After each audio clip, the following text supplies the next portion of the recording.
2024. If you wish to speak on the topic which is on today's agenda, a speaker's card is available at the table over at the entrance and must be completed and given to the chairperson. Please do not address the board from your seat, but rather from the podium, where the comments can be heard by all and recorded as required by Florida statute. Unscheduled topics may be presented under the public comments section of the agenda. Okay, we're not going to do the Pledge of Allegiance again because we already did it once. Let's not reactivate your phone. Let's keep them silent. And roll call for the LPA. Lynn Fisher. Here. Diana Crabo. Here. Marvin Shavlin. Here. Chris Downing. Here. Gary Potenziano. Here. Russ Sanchez. Here. Richard Harris. Here. Okay, approval of meetings from our last, approval of the minutes from our meeting back on April 18th. Anybody read those? Have any comments? I read them and I move to accept the minutes as written. Okay. Second. All right. Motion by Diana Craybill, second by Marvin Shavlin. All in favor? Aye. Hearing nobody in opposition, they're approved. Okay, we'll move into something near and dear to all of our hearts. Our last go-around with the LDRs was back in 1995 with a few minor revisions according to the Kimley-Horn staff. So we're going to let them get started here today. So, good afternoon, board members. I want to introduce our consultants from Kimley-Horn. They have been engaged to update our land development regulations. We've been working together for many months now and wanted to come and give you a status update and tell you where we are and ask for input. So I want to introduce Kelly Klepper with Kimley-Horn and Nicole Galasso, who will be presenting this afternoon. Thanks, Catherine. And if anybody can't hear me for any reason, just let me know. My voice, and I think Nicole and I both have the same thing with allergies or something else, so might have a tendency to crack a little bit. But thanks, Catherine, for letting us have it come over today. Just going to give you a quick overview and update where we are in the process. As Catherine and you all definitely know, there are some challenges with your regulations. It was interesting sitting and listening to the last portion of the meeting and just hearing some of the challenges and nuances that you have. I will be the first one to say, you know, I work all across the state and across the Southeast. You're not alone, but it seems to be a little bit more focused here just because of the nuances of your code, the fact that you have so many small lots that pre-exist a lot of standards. You've got a lot of tight infrastructure or lack of infrastructure. You're dealing with I'll say a very limited amount of area, but a lot of roadway networks and other things that start to create some of those challenges as you're moving forward. And then you start to layer on top of that you have a code that literally has you chasing about 5 to 6 different chapters to find a common theme. You know, when we first started talking with staff, we started asking some very basic questions. What works, what doesn't? I think, you know, I've known Jennifer for 19 years, and, you know, I think she kind of gave me one of the best reactions, which was kind of chuckled. I'm not trying to get her in trouble or anything, but just the understanding of, yeah, there's a lot of things kind of going on. We've been looking at it from, I'll say, the outside looking in at this point. Being able to see some of this and sitting now talking to staff, and we've been working closely with staff and just, you know, there again, asking a lot of questions because it's very simple and easy for a consultant team to come in here and go, hey, we know what you need. We're going to fix it. We're going to change the names. We're going to grab a code that we think is pretty good. And hopefully we catch all the things that changes it from county to city or town to city or something else, and we're done. But knowing that you've got the elevation components, knowing that you've got different zoning throughout the area, knowing that you have the similarly situated zoned lots that have different setbacks depending on the street, even including the side of the street, and you start layering all that in and you start to go, okay, what's first? So we're going to walk through a couple of things, and as Nicole's going to kind of give you some examples, some of it's going to be things that we've already kind of started to identify and work on with staff. Other things are going to be what we consider to be design intent. So those kind of thoughts and ideas moving forward, that's going to be the basis for some of the updates as we're moving. As Catherine said, we're here today. We're going to be talking to what we call phase one. And then we're going to, at the very end of this, we want to ask some questions. And more importantly, we want to listen. We want to listen from this board as far as, in your opinion, of what works, what doesn't, what are kind of the top 3 things if you could change in a code. Just, thinking through it today without going into a lot of detail, what are some of the challenges that you see as a group? So with me today, of course, is Nicole. Nicole's been here since the very beginning of this project. Anna, who is another planner on our team, could not be here, but integral part to our team. We're supplemented by a number of subject matter experts, whether it's certified floodplain managers, utility engineers, stormwater engineers, landscape architects, and urban designers. The group that you don't see kind of behind the scenes that are also looking at this from a real-world application. The group that we assembled has actually done a significant amount of work in a number of codes or code sections and updates. And that's the reason we brought that team to the city. Yes, some of us have private sector backgrounds, so we also understand that portion of it. And it's not just developing a code or working from that, but several of us also have public sector backgrounds as well. Prior to joining Kimley Horn, I was actually Catherine's counterpart up in a small community up in Kentucky. And to kind of give you a little bit of feel and flavor, if you see a Toyota Camry that's on the road, it was built in Georgetown, and that's where I was director for 8+ years. So dealing with a very old historic community, a lot of growth, a lot of challenges, a lot of issues, and a code at that point that was made in actually about the 90s, the very early portion of the 90s. So that is one of the, I'll say, strong points that we have with us today. So there's actually 2 different phases that we've identified as part of this, and this is what we've been identifying and talking with Catherine and her team. So there's the phase 1 update, so it's kind of that first initial step into it, and then the phase 2. So phase 1 is kind of like the very first step. So let's do the cleanup. Let's identify what really is kind of the most problematic components, and more importantly, let's make sure that what is being proposed and adopted as part of your comprehensive plan is getting translated into your code. Florida Statute Chapter 163 is very clear that you have to have a comprehensive plan, and it's got to be founded on certain things. Your land development regulations are a secondary set of components for a community, and those have to be based on and founded in the comprehensive plan. So whenever you do your comp plan, you really should be looking at your code at that point as well. Is that to say you shouldn't be doing it in between? No. Because the state has, consistently been updating certain standards or different types of things that affect us as a municipality as well as a comprehensive plan or as a code perspective. We're not going to go into a lot of those, but just understanding that there have been a significant amount of changes, even at the state level, that affect what we're doing here from a code perspective. And then also starting to ask some of those questions of staff as far as the inconsistencies and some of the conflicts.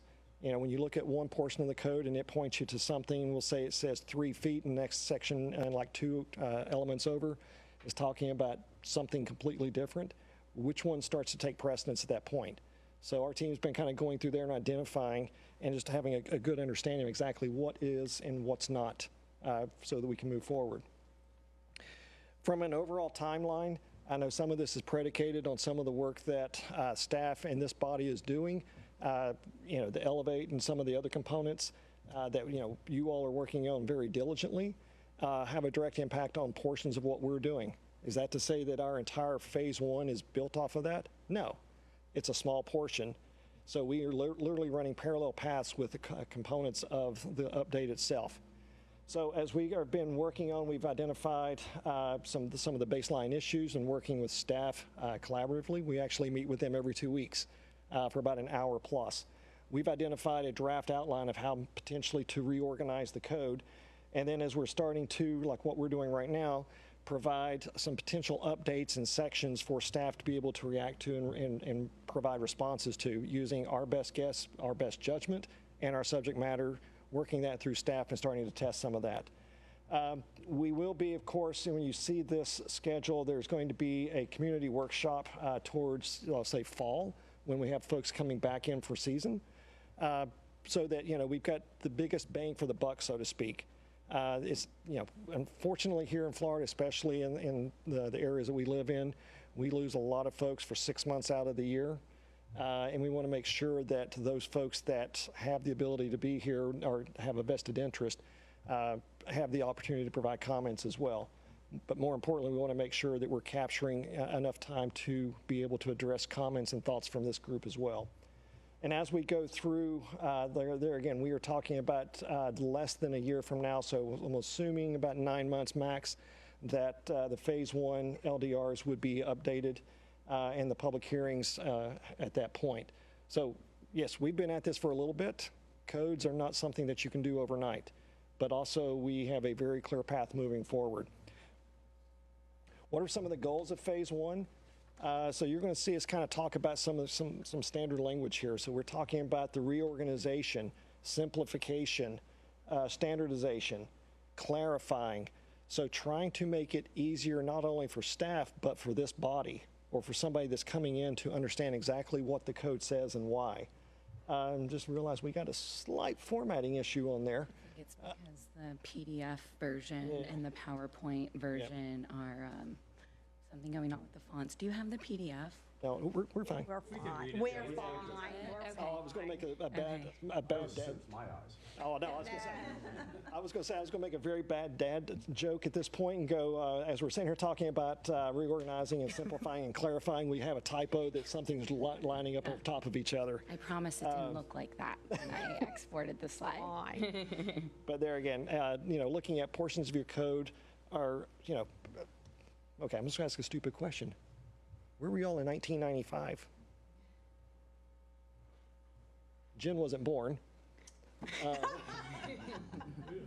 Several of us were right here on the island. But A lot of these folks were right here on the island. I mean, I was on the island, but I wasn't even 11 years old. Oh, we're gonna figure out your age I was yet. actually, you know what? I was probably out in that park getting in trouble at TI summer camp. That's exactly where I was this time. oh goodness. But just think how much has changed even in the last 5 years. You start thinking the last 30 years. And there again, you've had updates to your code, but you have elements that go back 30 years. You start to think to yourself, okay, what else has changed? What else is coming? So some of this is reactionary. Some of this is trying to get ahead of the curve as we're moving forward with a lot of this. So at the end of the day, there again, we're looking to try to create a more user-friendly document, especially for staff's consideration.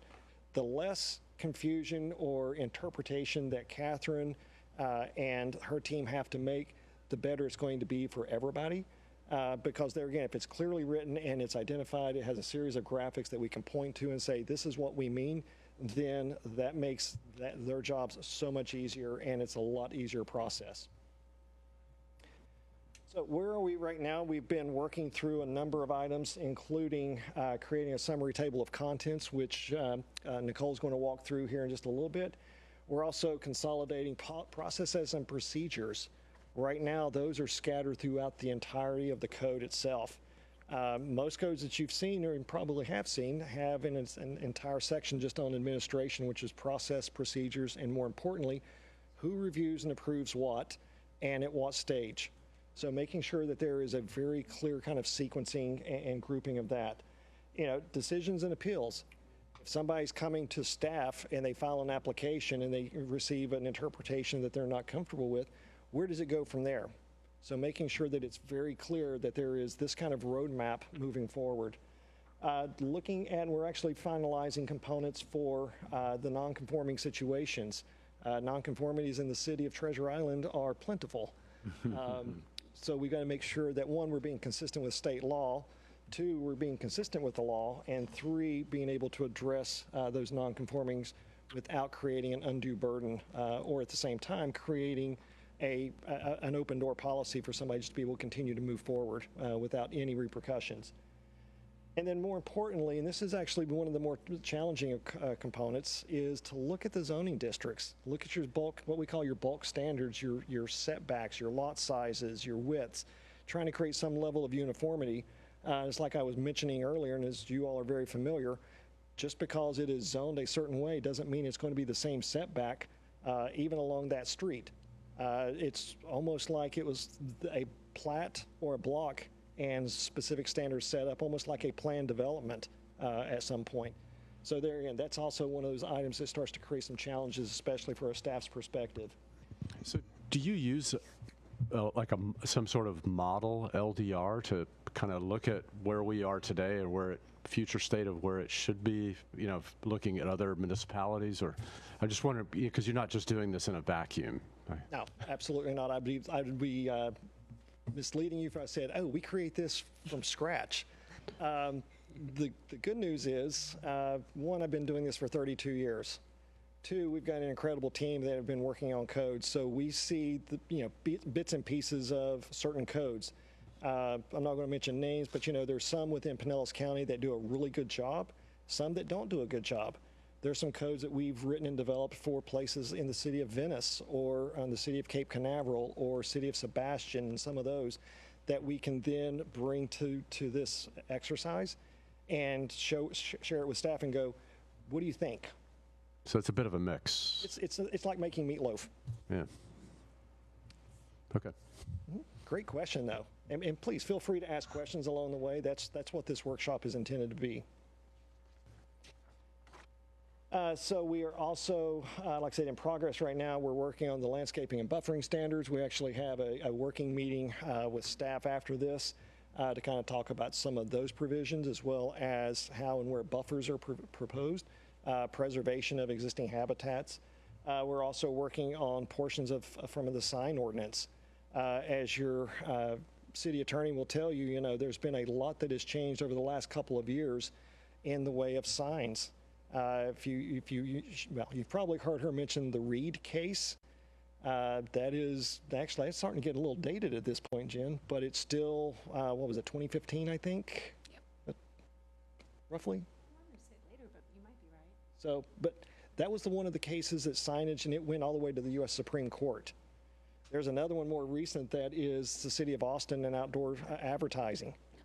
So those are the kinds of things, and making sure that your sign code is content neutral. We deal with a lot of communities, and we've written a lot of sign codes where they're like, oh, we don't want to group churches in or civic organizations in with all this because they should be able to do their own thing. That right there is the first red flag. As soon as you start thinking of a specific group, that becomes the content component, and that's where you get challenged.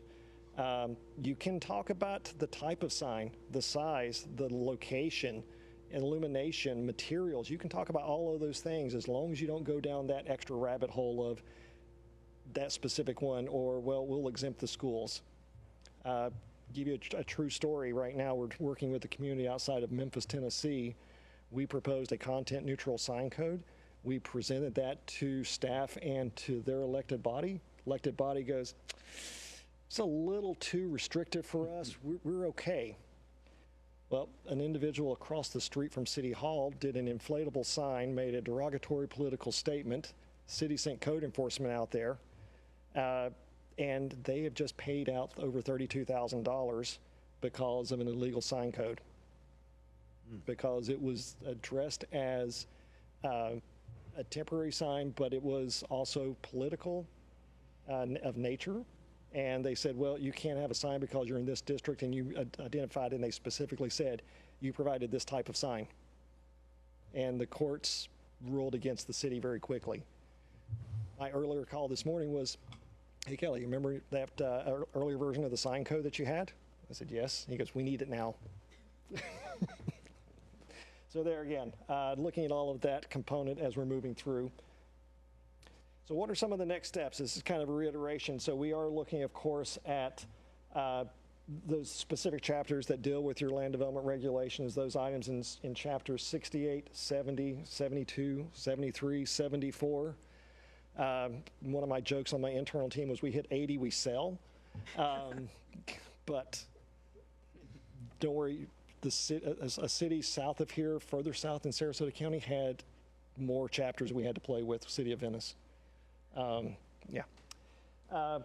there again, we're our initial goal is, as part of this first phase, is to provide kind of the framework of how's the best way we think, working with staff, to reorganize. What are the things that we recommend to bring up to speed? What are some of those pitfalls and challenges that we're seeing at the same time kind of working through the modernization. Keeping in mind that there are portions of the code that will not be touched until phase 2.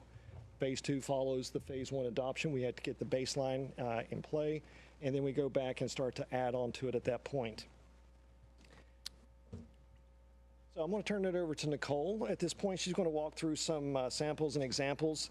The same thing I would definitely encourage you as she's asking, or as she's talking, please feel free to ask questions along the way. She's going to be providing some specific examples and some thoughts. And the idea is we want to get your reactions. Even if it's stop right there, let's talk about that graphic. Or why did you order it this way within the table of contents? Okay, Nicole?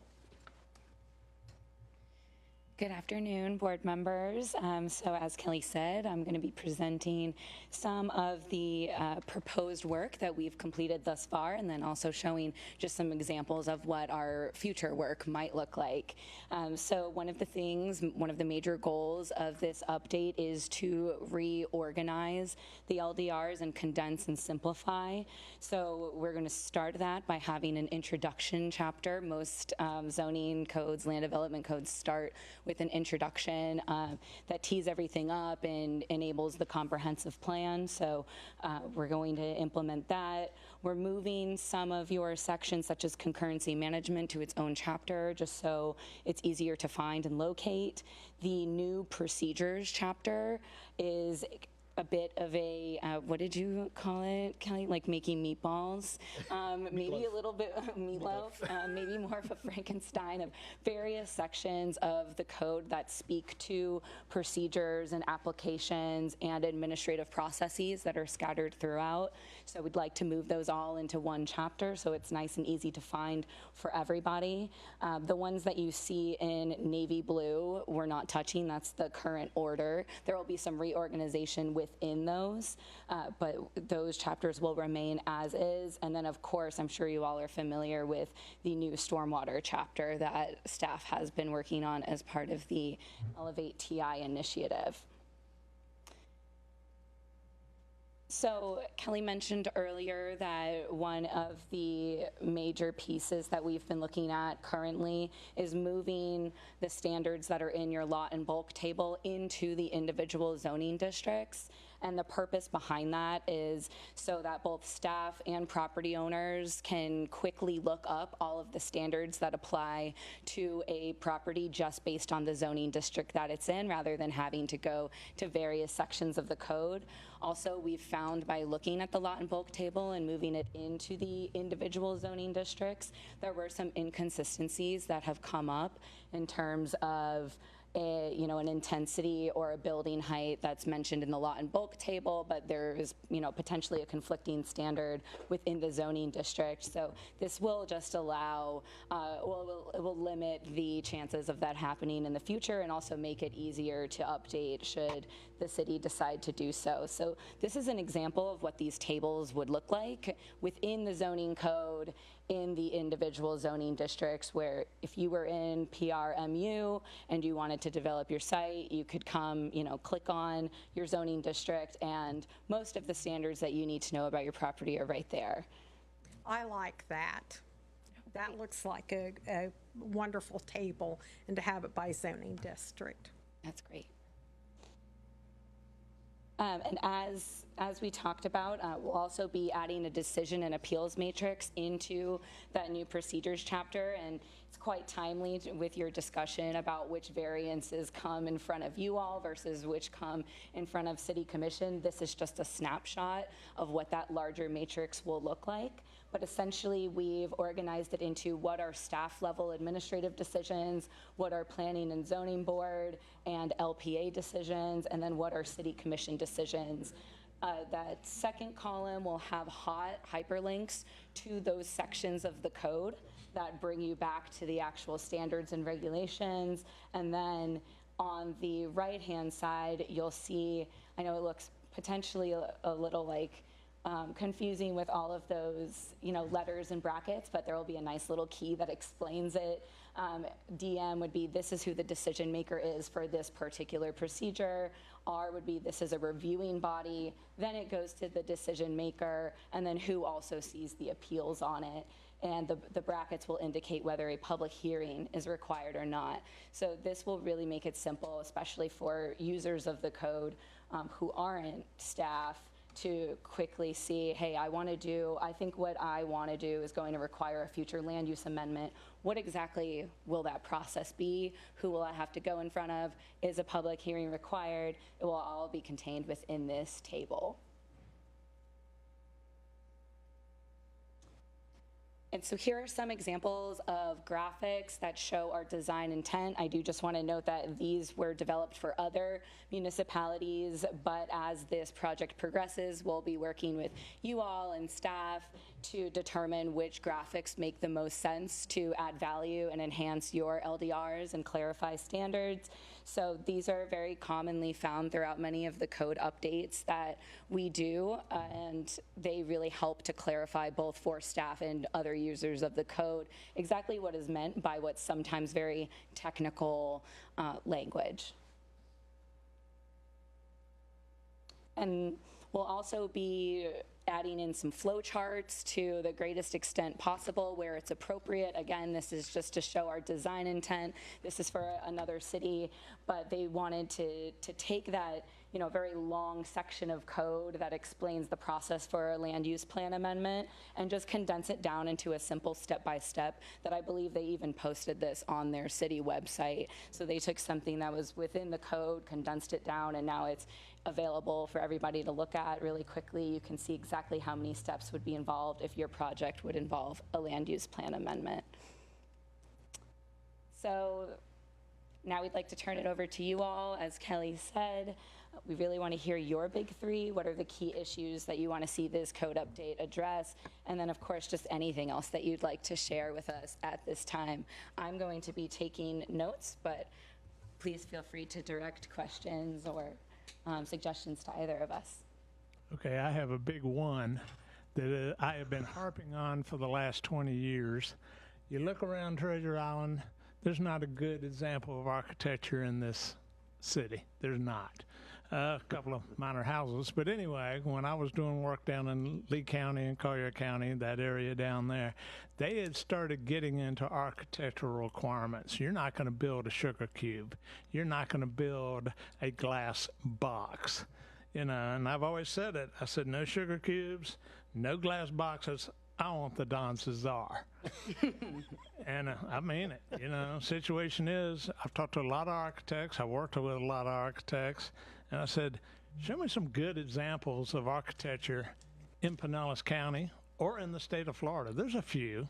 I mean, you know, the Salvador Dali Museum is a terrific example. The Don Cesar, thank goodness it survived. But that's the main thing I would like to see. I mean, you look out among our examples of architecture, and they're all the same. You know, it's 1950 style, two-story, flat roof boxes. And provided that's the way to optimize the number of cubic feet you can get in those buildings. I mean, there's no doubt about that. But what I was wondering is, okay, you make it look really good. You put some creativity in it, and we'll come up with a possible bonus system to make it worth your while, provided gingerbread costs money. And, you know, a lot of developers are saying, hey, I mean, let's face it, we had a mutual client.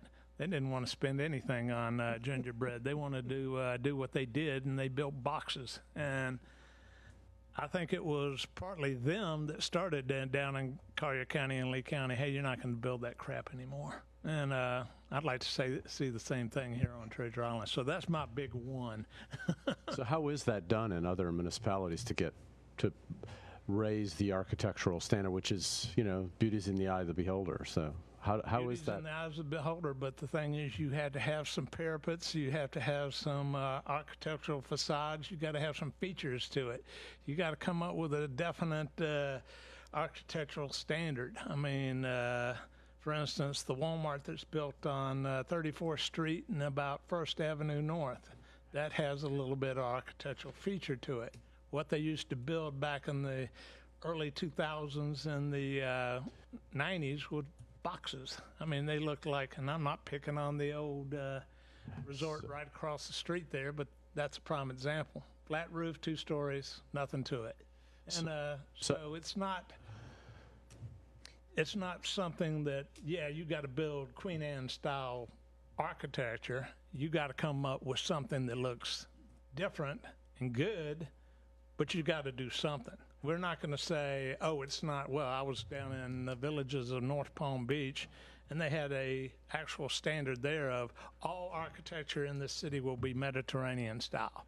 And that's a little bit further than I want to go. Right, I guess wanna that's, do it that's good. taking it to the extreme. So in a case like you have, what we have in Treasure Island, a mix in mostly 1950s architecture or later, how do you then try to codify some improvement in the level of architectural standard? I'm at a loss as to how you do that. There must be methods. I can show you a visual example.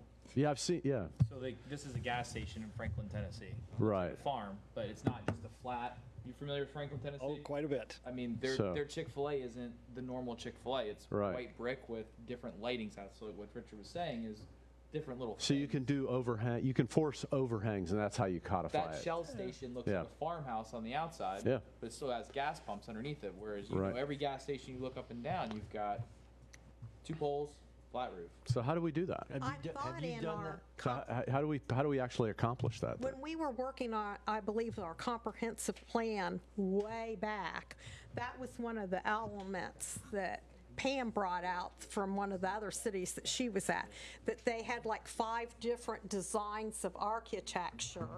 Then you could choose any of those 5 to go with. But then since state law has changed, we would only be able to do that in the downtown area, make a dictation to that, depending on how zoning, Well, it what type of property. But I thought too that we Well, didn't have that. it doesn't pertain, you can't do any architectural standards for single-family homes due to the state of Florida, but as far as the commercial areas, the hotel areas, and I'm not, it's a work in progress. I mean, I'm not saying, oh, it's got to be Queen Anne style architecture.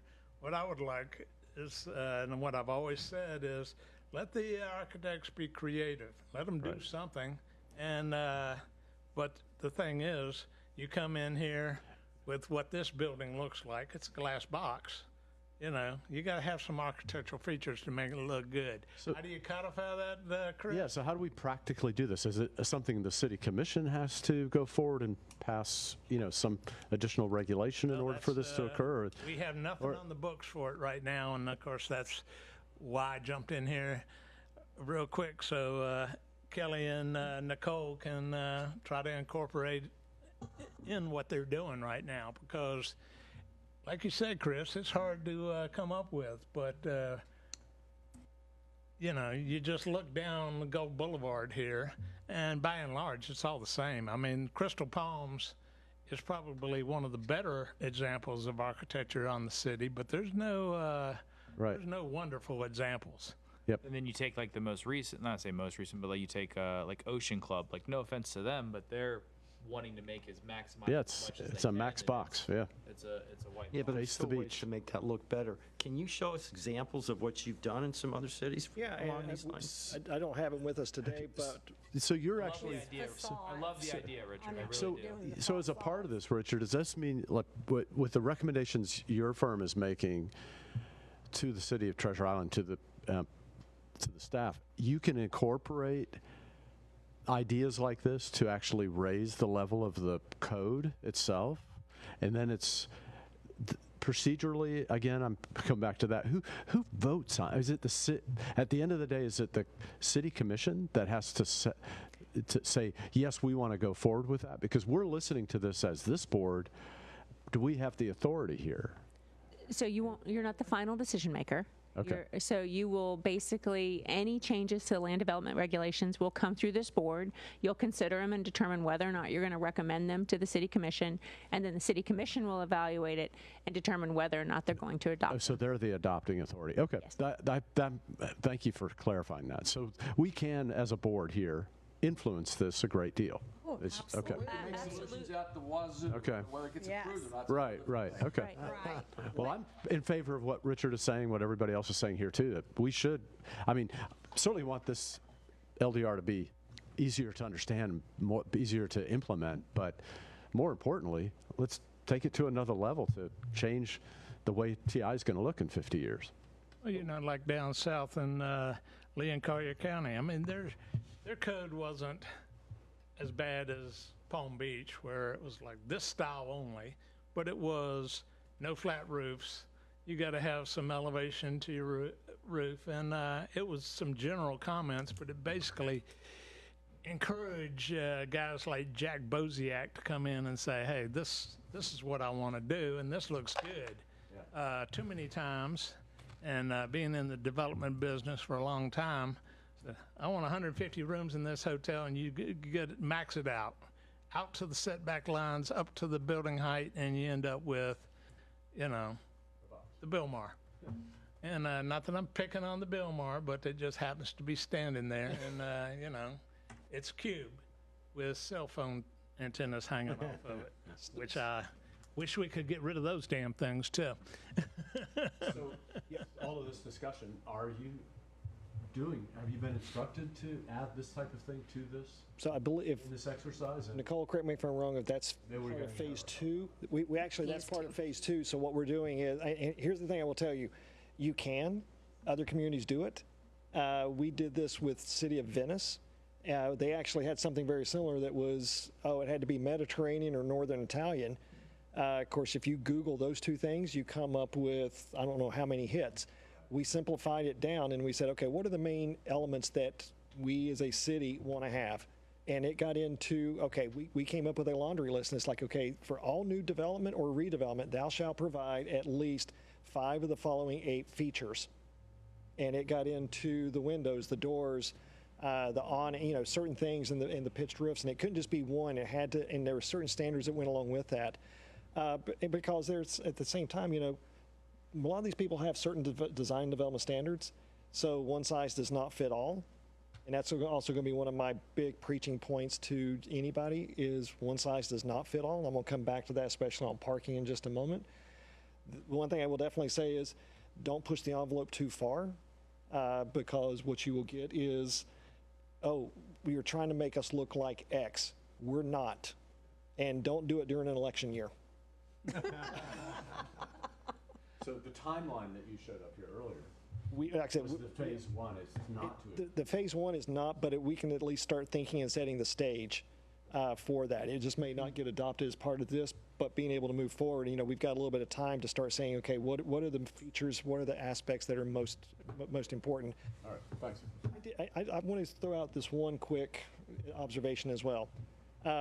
My wife and I were driving back from Cedar Key a couple of weeks ago, our 30th anniversary, which is scary because my wife has put up with me for that long. But we hit, coming down the Suncoast, we got to the point. I peeled off to the right and went through Newport Richey and all of that for a reason. 1, I knew we were having this meeting today. And 2, I wanted to get her thoughts on this. She's never driven this corridor. And we started driving, and I started asking her, where are we? And she was having a tough time. There's a couple of communities, some of your neighbors, that do a little different. And she's like, I saw that sign. It says this. But it's like, where does one stop and where's the other start? Where's that identity that you have as Treasure Island? And that's a question that we ask a lot of different communities. Dirt lots. I just want to throw out, I think you have the coolest Chase Bank in the county. You have that really cool Art Deco Chase Bank when you're coming. It's like, so I just want to say it's the coolest Chase Bank in the county. I want to give you all your props. The homeless You people. do have some really interesting. The homeless people love asking for money out in front. The building design itself, though, is quite unique. So I just want to point out there are some unique buildings that have a distinct architectural style from a different time. It was a surf shop back in the 80s and the 90s. That was a surf shop? Yep. Yeah. I figured it wasn't always a It's called Chase Surfside. Bank. Little history lesson. It was called Surfside 6. And that building was probably built in 1950. There was one identical to it right across the street where the surf style is. That had a long history, but anyway, it got torn down, and it is what it is. And that's what I've been railing about for a long time. I appreciate Richard opening us up with that. I mean, I just want to make sure, because I'm all for anything that helps people want to come here and invest money in Treasure Island from a commercial standpoint. So like, I don't want to make it, like you said, 5 out of 8 things. Like, you're right. You don't want to make it too difficult. This place is extremely unique in so many different fashions, but we've got to step it up a little bit, because right now I think we're the only city in America, I've actually researched this, where a McDonald's closed. I don't think you can find another. It's true though. No. I mean, most McDonald's are getting renovated. Ours gets demoed. We've got lots of empty property that are dirt roads that are just sitting there, and we need people that want to come in and actually liven it up a little bit, so we can continue to pay for whatever the city wants to buy, whether it's more consultants, whether it's a garbage truck, I mean, whatever it may be. So I mean, that's where my positioning is on trying to make this to where people want to come here and spend money.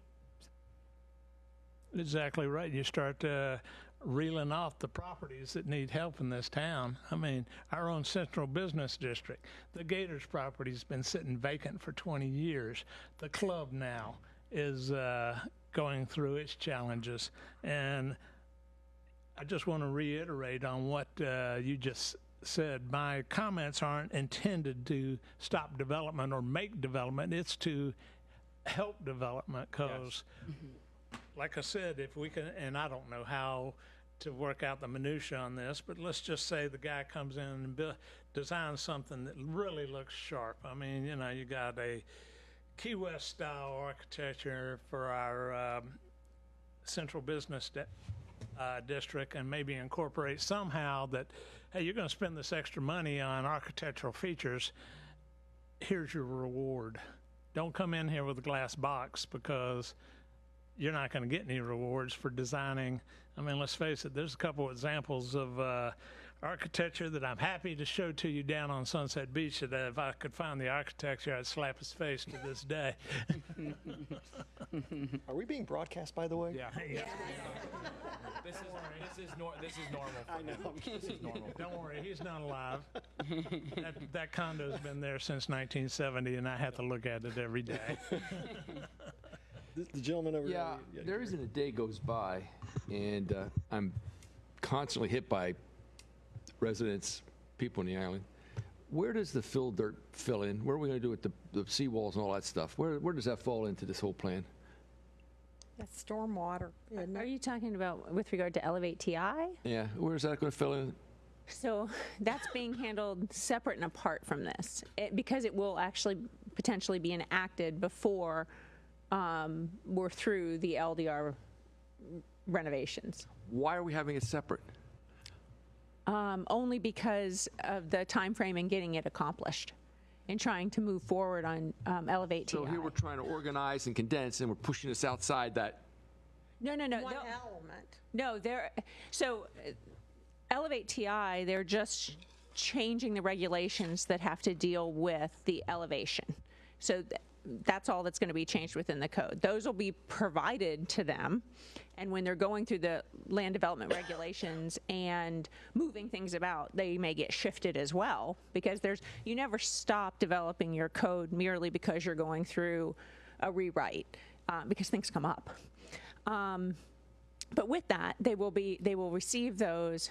They'll be able to incorporate them within what they're doing, and move forward. Thank you, Kelly. Please proceed. Sorry about all the This discussion. is your all's portion of the discussion. This is the stuff that I absolutely love. Okay, very good.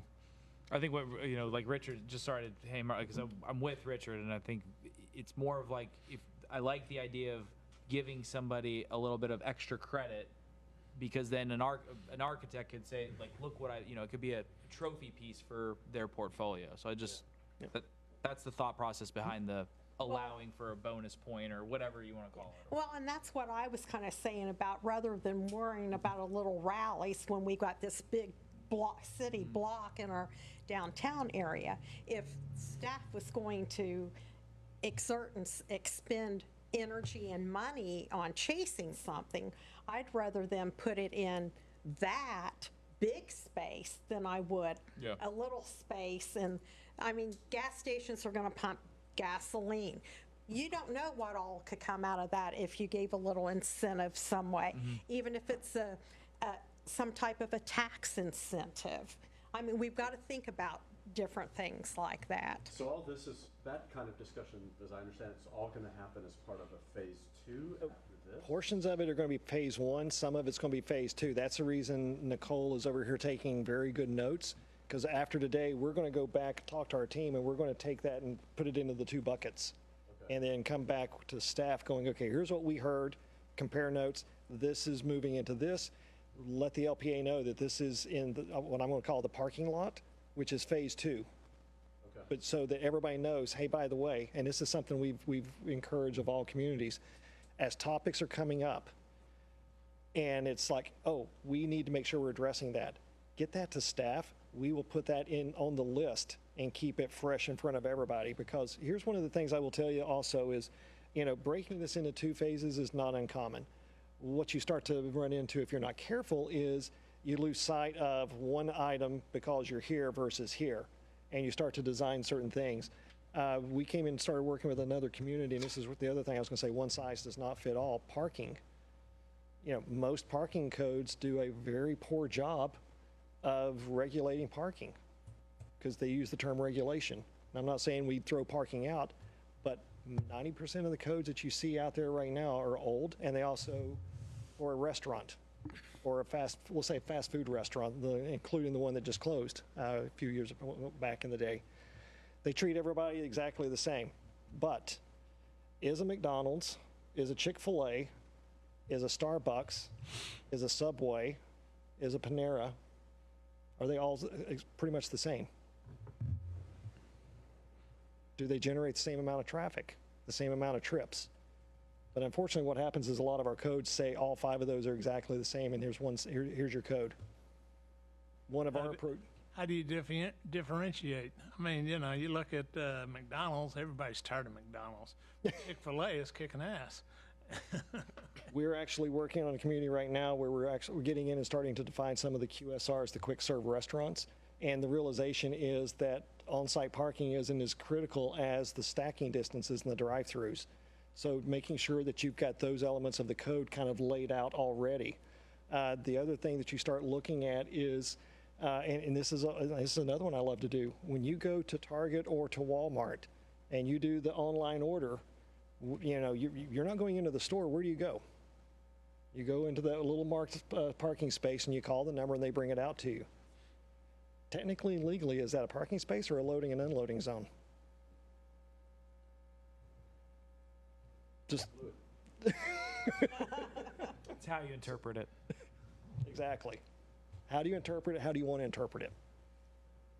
But a lot of places, you know, some places we've come across have said, oh, that's a loading zone. And there's different set of regulations for loading zones than there are for parking. Yeah, but a loading zone is generally a lot bigger than your average parking space. Hell, that's the trouble with the state of Florida. We can't even figure out a standardized size of a parking space. In Plant City, they were 20 by 10 because everybody drives a pickup truck. Yes. Over down in Sarasota County, they were 9 by 16 because they wanted landscaping. Here in Pinellas County, they're mostly 9 by 19. So, you know, it's all over the place. There again, it's a locational preference. A lot of places go 9 by 18 as a general standard. And yes, I'm actually from East Tennessee, so I understand, you know, Franklin and all of that very, very well. But I had to have a subtle reminder working with a client, and they go, hey, Kelly, we know you're down in Florida. And I said, let me stop you. I'm originally from Tennessee. And they said, we all drive trucks. We need to make sure we've got this, this, and this.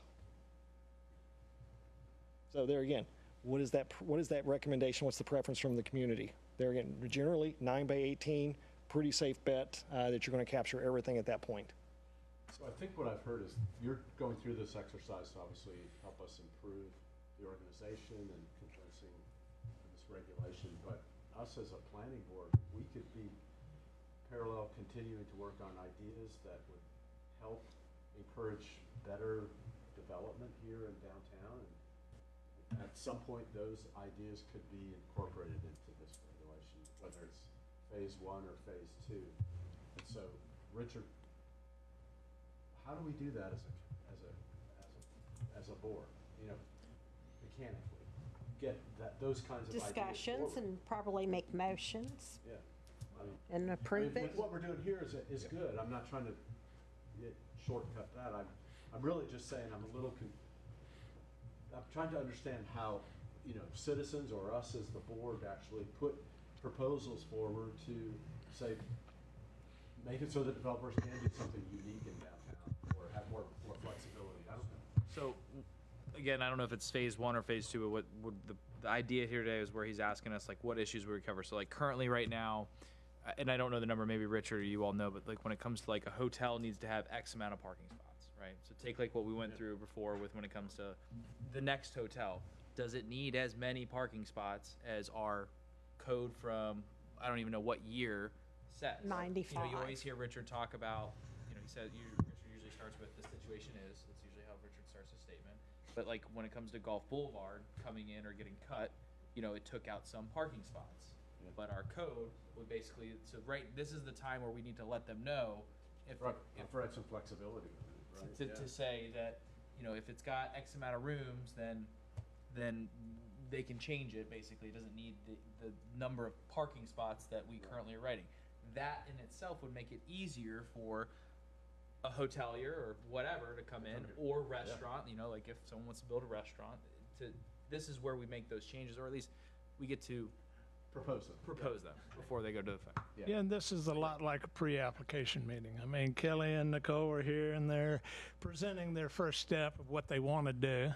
They're going to take some ideas off of us today. They'll come back on a month or two, and you know, we're going to be a reactionary board and react to what they present. So one of the They got to have something to work with. and Richard's more of an expert on it than I am, but so like let's just take the Page Terrace for example, right? Let's take that scenario. Page Terrace exists there today. It's that beautiful candy cane orange hotel that's right there. It's been there, I want to say, for probably 50 plus years, very, very long time. Oh, yeah. Never noticed it. Owners are phenomenal people, but if that thing gets, if he wanted to renovate, correct me if I'm wrong, Richard, but if he wanted to renovate that, he would lose his rooms, right?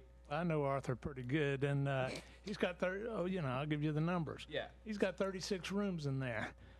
If the big one comes and he wants to build it back, by the current code, he can only build back, I think it's 21 rooms. Wow. And his comment was, I want to figure out some way to build back my 36 rooms because I don't want to go out of business because I can't make a living off of 21 rooms. Yeah. But right now, let's just say it caught on fire and burned to the ground. And, well, you're going to get 21 rooms back. He'd probably put it up for sale and call it a day. But so thank you for sharing that scenario. But like that scenario is something that, let's just say I hope it never burns down or gets hit by a hurricane, whatever. But if he wanted to renovate it and make it bigger, better, nicer, whatever, that he has the ability to hit the amount of rooms that he has today, or maybe even more some. Yeah, and that's where we're going to be working with Jennifer quite a bit, is between, I'll call it the vesting, and some of the grandfathering uses. Of course, you know, you've got provisions in there with a certain percent of damage, and then, yeah, you come under the current code, but you can, there again, you can make modifications if that's the desire of the city. I would put that as a bullet point that I would like the city or for you all to review. And that actually would be a phase 1 discussion. Okay, so that's good. So it's applicable to today's Density issue? it's not really a... Some of it, He can't build out back because of the density. it depends on the property, because there can be all sorts of things that could impede. So, for instance, you could have a property where if it burnt down, you know, it's built low, and so if it burns down, they'd have to build at an elevated. But in order to get that density, they'd be over a certain height, and the height is set forth in the code. So there could be other restrictions that are dealing with this issue. And up and until, what was it, last year, in our code, there's a provision that says that if you're making any change to height or density within the code, you have to go to referendum. And it was only in the last year that the governor changed, or the legislature changed that and prohibited those kind of referendums from occurring. But up and until that point, that was also one of the issues. So these could go condo too if they got knocked down? Could he go condo there? I'm assuming residential's allowed in that zoning district, and so he could. St. Pete Beach, you know, they got a district that they encourage people to build hotels by allowing the hotels to go higher than the condos. The condos could only go 5 stories. Mm-hmm. And the hotels were allowed to go 10, or whatever the number is, because they wanted to maintain the hotels. Didn't St. Pete Beach also, though, have a, I want to say like a bank of Have a hotels? density pool. Yeah, they have a And density a pool. temporary lodging unit pool as well. Yeah. Right, yeah, right. Yeah. Yeah. And just to clarify, if you meant condo like residential condo, they would have lower density. So they couldn't convert from a hotel to residential and maintain the same number of units. think But they could become a residential condo hotel, you know, that operates, say, like Ocean Club.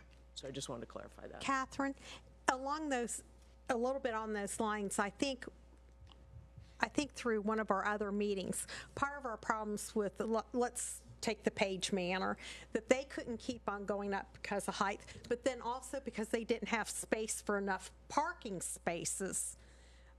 Or you would, that would be another element that somebody could have is the amount of parking spaces. So I would wonder in our LDRs, if we had some more, if we developed correctly where we were more of a destination and we could offer more within the city, that we wouldn't have people necessarily driving here. They fly in and they get some type of community transit Like a and get limo. out here, a limo, and just stay on the island, and you would have a lot within walking distance where you wouldn't have to have people or businesses, commercial businesses, hotels or whatever, on having as many parking spaces, which would allow them to maybe do some other developmental things. Yes, that's definitely something that we're looking at in the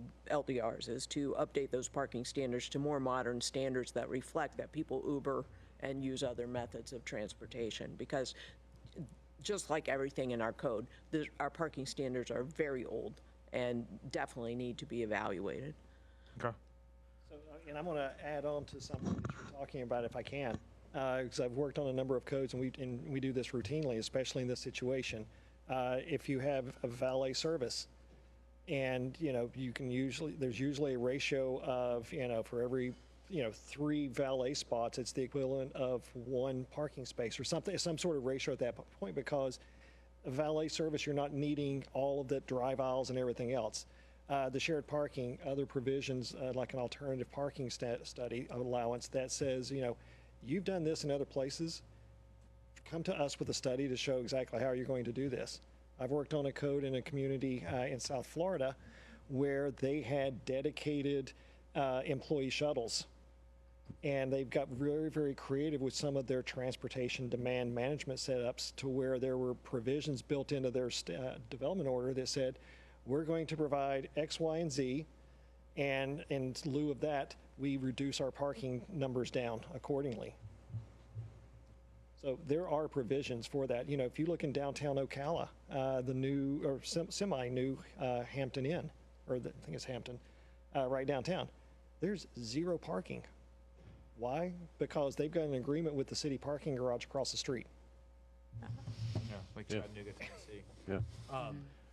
I just, again, I don't want to speak for everyone. From my presence is more like just anything that can make it more desirable for us to have some type of growth or some type of progress. Agreed. I get thinking, the wheels are spinning, but like, I don't know if this is where it applies, but let's just talk about like retail on first floor, right? Like, I don't know today exactly how it works for us, but I do know that forcing retailers on second floor doesn't work. I think that Publix has second floor retail. I think it's been unoccupied now for, I think, 2 years. I mean, it's bad. So as we're talking about like the core area and things like that, I just want to make sure, again, going back to being more flexible, or like what Richard said, trying to be giving them extra points or whatever, retail on first floor makes it more sense to me. So you have today in your downtown that residential and temporary dwelling units can only locate on the second floor or above. So it's kind of a roundabout way of requiring retail on the ground floor, because essentially those other uses that are allowed in the district can't go on the ground floor. So, by deduction, the other ones that are left, retail, bar, restaurant, go on the ground floor because you couldn't put residential or temporary dwelling units on the ground floor other than like a leasing office or such. So you have that today, but there's certainly, I would say this probably falls under phase 2, but there's other, cities that we could look at that actually have pedestrian-oriented uses required on the ground floor, and a certain percentage of your, ground floor building frontage can only be occupied by pedestrian-oriented uses as you decide to define them: retail, bars, restaurants, the things that people, walk to. Okay. Yep. So then my next kind of idea, I may get thrown out for this one, but when it comes to the height restrictions that we have currently in Treasure Island, I understand that it has to go through a referendum for that to change. Not anymore. But not anymore. Yeah. Used to be. I was finishing my sentence. Not anymore. So, and I'm not saying that we need to go as big as we possibly can, but in my opinion, some of the problems that we have, even downtown, is because we are squeezed when it comes to what it costs to build something that would attract retailers, residential, mixed, whatever you want to call it. I mean, in your line of work, you see a lot of different things. I mean, I would think that Treasure Island, when it comes to the height, we're probably the lowest on the coast, right? I mean, are we 60 feet is as your highest height of 60 feet. It's fairly low. Yeah. Especially for a constrained island community. Okay. Where you really don't have much choice to spread out. Okay. And I I'm not trying to sneak anything in or anything like that, but I do think it is something that we need to address if we could try to potentially, again, it goes in front of the commission for review, but I do think it is something that needs to be somewhat reviewed because, in my opinion, again, I just think it strangleholds us. And I'm not trying to go 300 stories up in the air. I'm not saying that. I don't, I know people in Madeira Beach are talking about, they're the new Clearwater, and Treasure Island's never going to be like that. We got a lot of ground to make up when it comes to that type of growth, but I just think that that's something that should be reviewed.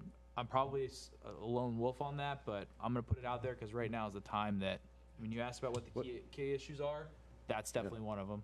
Well, and there's height, because it depends on how you do that height as to how it visually looks as well. Mm-hmm. Having a box at max height across, like they've done in Madeira Beach, is terrible. But you could have higher buildings here where there's changes in slope or an adjustment that that's more aesthetically pleasing, for lack of a better term. Yeah. So is it now up to, since it's not referendum that's controlling this, that city commission can make changes to that Correct. at will? Well, it would go through the ordinance process. So it would be a change to the land development regulation, no different than any other change to the land development regulation, which means it would come before this board for them to either recommend approval or not. And then it would proceed to the city commission. City commission go through the process. Correct. There. And then the law. Matthew, you're going to kick me out now? Or Okay. No. Yeah, well, No, but I think, ultimately you're you correct. reminded me of something. We're Now never going to we're get it bringing off it square next. one And I with understand what this- happens I understand downtown this here without conversation. having I'm some not trying- change. I'm not trying to drag it on or anything like that, but one of the things that I would like for you all is in our next meeting when we are talking about putting this in or putting all of the things that we're talking about as additional discussion, if we could get some type of stats in regards to the west coast of Florida. There are, I don't know how many municipalities that are actually lined up on the west coast. I can count them in my head if you gave me 20 minutes. But if we could get what their height standard is, and just to see where we are, because if you've got 24 that are, let's just say, double what we are, I think it's something that we have to look at. I truly do. It won't be double. You're not too far off. Madeira's 6 stories. St. Pete's highest height is 86 feet. Okay. You're not, other than their downtown, And center, I don't want to be like everyone else. which is My- much different than what you're talking I about. want to be unique. I don't want Treasure Island to be like anything else. So I want to be unique. And I'm not sure whether this would fall into the bucket of phase 1 or phase 2. Okay. I think it's probably a phase 2 discussion. Okay, that's fine. As long as it's just noted. I'm just looking at this PowerPoint. I'm going I think I've to exhausted my big 3. I'm going to marry up 2 topics that we've heard: increased height with building design. Going Yeah. back to what you said, Right. what's the trade-off? Yeah. And the parking. Let me bring up something. We'll bring up some past history here. When I was doing projects all over the state, a lot of zoning designation is called PD. You've run into it 100 times, I know. City of Treasure Island doesn't have one. So I came back to my hometown of Treasure Island and said, how come we don't have a plan development ordinance? The zoning, the site plan is the zoning. And we tried to get one back in 2016. And basically the citizenry came back and said, we don't want it. 70% to 30% in the referendum. The misinformation that was spread was horrendous. You know, it was like, oh, we're going to have 7-story buildings on Sunset Beach, which of course was never going to happen. But the 2 sections where development was trying to be encouraged was the Gators property, because the Gators property has been sitting pretty much vacant for a long time, 20, 25 years. And then to give a little bonus from 104th, which I guess is right across the street, down to 119th, only on the west side of the Gulf Boulevard. And let's put it this way, one way or another, it was turned into, oh my God, we're going to have 7-story buildings in other areas. And I'm like, no, we're not. The idea was only in those 2 areas. And of course the comment came back of, well, if you're going to allow it there, you're going to allow it other places. But it's something, since you're taking input, I want to say we tried once, it failed, but and that's fine. But it's something to look at, because quite frankly, I thought it was a wonderful tool, because as a developer of shopping centers, we come in before a governing board like a county commissioner or city commission, said, this is it. This is what we're building. This is not, there's no question marks around there. This is the footprint. This is it. And 99% of the time it was like, so that's what we want. We want to know what you're going to do. We don't like it when you come in and say, oh, yeah, I'm not going to tell you what I'm going to build. Because you say something to a governing body and they go, what the hell with you? You're out the door then. And you know that happens because people want to know what's going on. I mean, let's put it this way. We all wanted to know what was going to go on the McDonald's parking lot here in Treasure Island, and saw some pretty horrendous elevations. But, you know, it's something to see if you can incorporate into your revised LDRs, because I think, quite frankly, every municipality that I worked on that had a plan development, either whether it was residential plan developments or commercial plan developments or whatever it was, it worked out extremely well. And that was the reason why, where you could come in and say, this is what I'm building. And if we were to ask developers, that's probably what they would like to have. Oh, yeah. Well, yeah.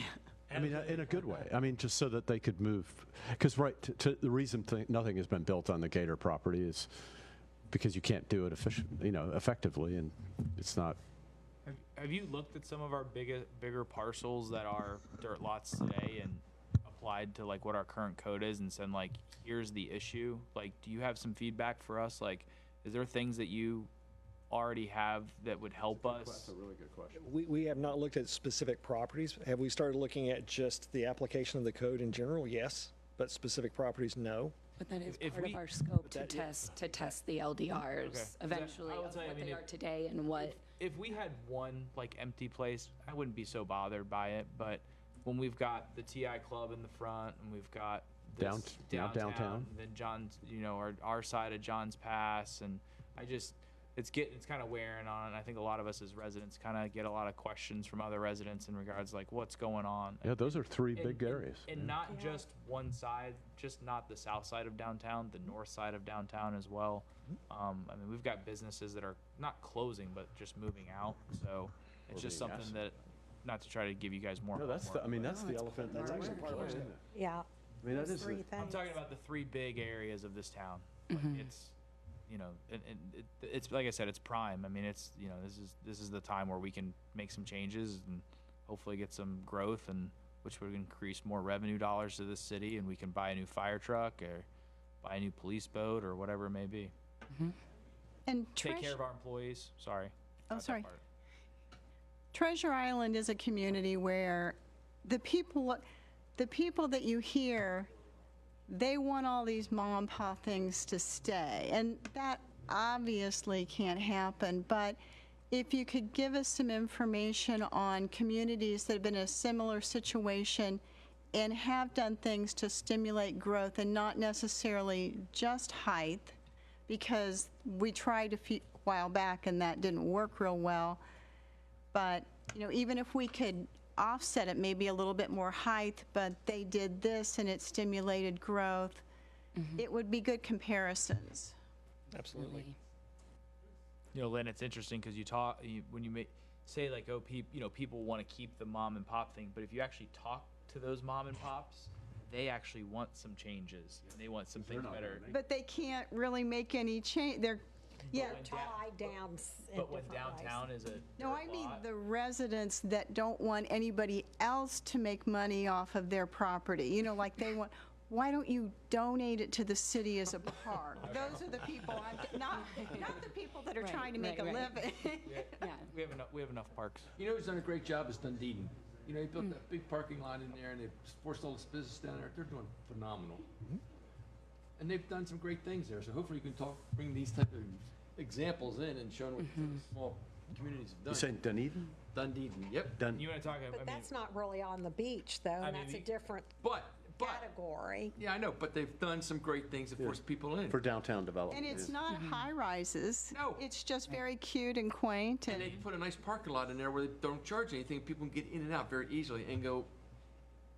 You can bring up Gulfport. Gulfport's not big at all, and they're every Thursday, Friday, Saturday, Sunday night. they're booming. Arriving. Then they got new businesses going in there. So I'm just saying. And it does help that they have free parking. Beautiful pre-parking. It's all Yeah. redone and nice. Didn't know that. We have So this happens to you all the time. You get sidetracked by everything that we do. This isn't sidetracking us at all. This is But I really realize this is also helpful. part of it. Now, we're taking a lot of notes because, you know, just listening to, you know, you're talking about the height. You were talking about the design standards. My brain automatically went to, let's marry the two together, and guess what? Let's look at that. Looking at those, I'll call it your companion communities, how do you stack up? That's going to be a critical thing. And of There's. course, Oh, sorry. Go ahead. no, you go ahead. There's, you know, however, when it was written from parking or whatever, maybe there's more electric bikes in Treasure Island than there ever was before. There's more people, I don't want to say walking, but I mean, there's more people that will walk from their houses to the beach. I mean, I see that. Golf carts is another thing. I've never seen more golf carts on Treasure Island than in my entire life of living here. And I always wonder why our parking lots don't have more electric bikes, scooters, and golf cart spaces, because they're much smaller and you could get a lot more out of it. I mean, if you guys want to get Tesla to build some superchargers on this place, because do you know what the nearest? I don't even drive a Tesla. I hate them. But do you know what the closest supercharger is for Tesla is? Live Oak. Pinellas Park.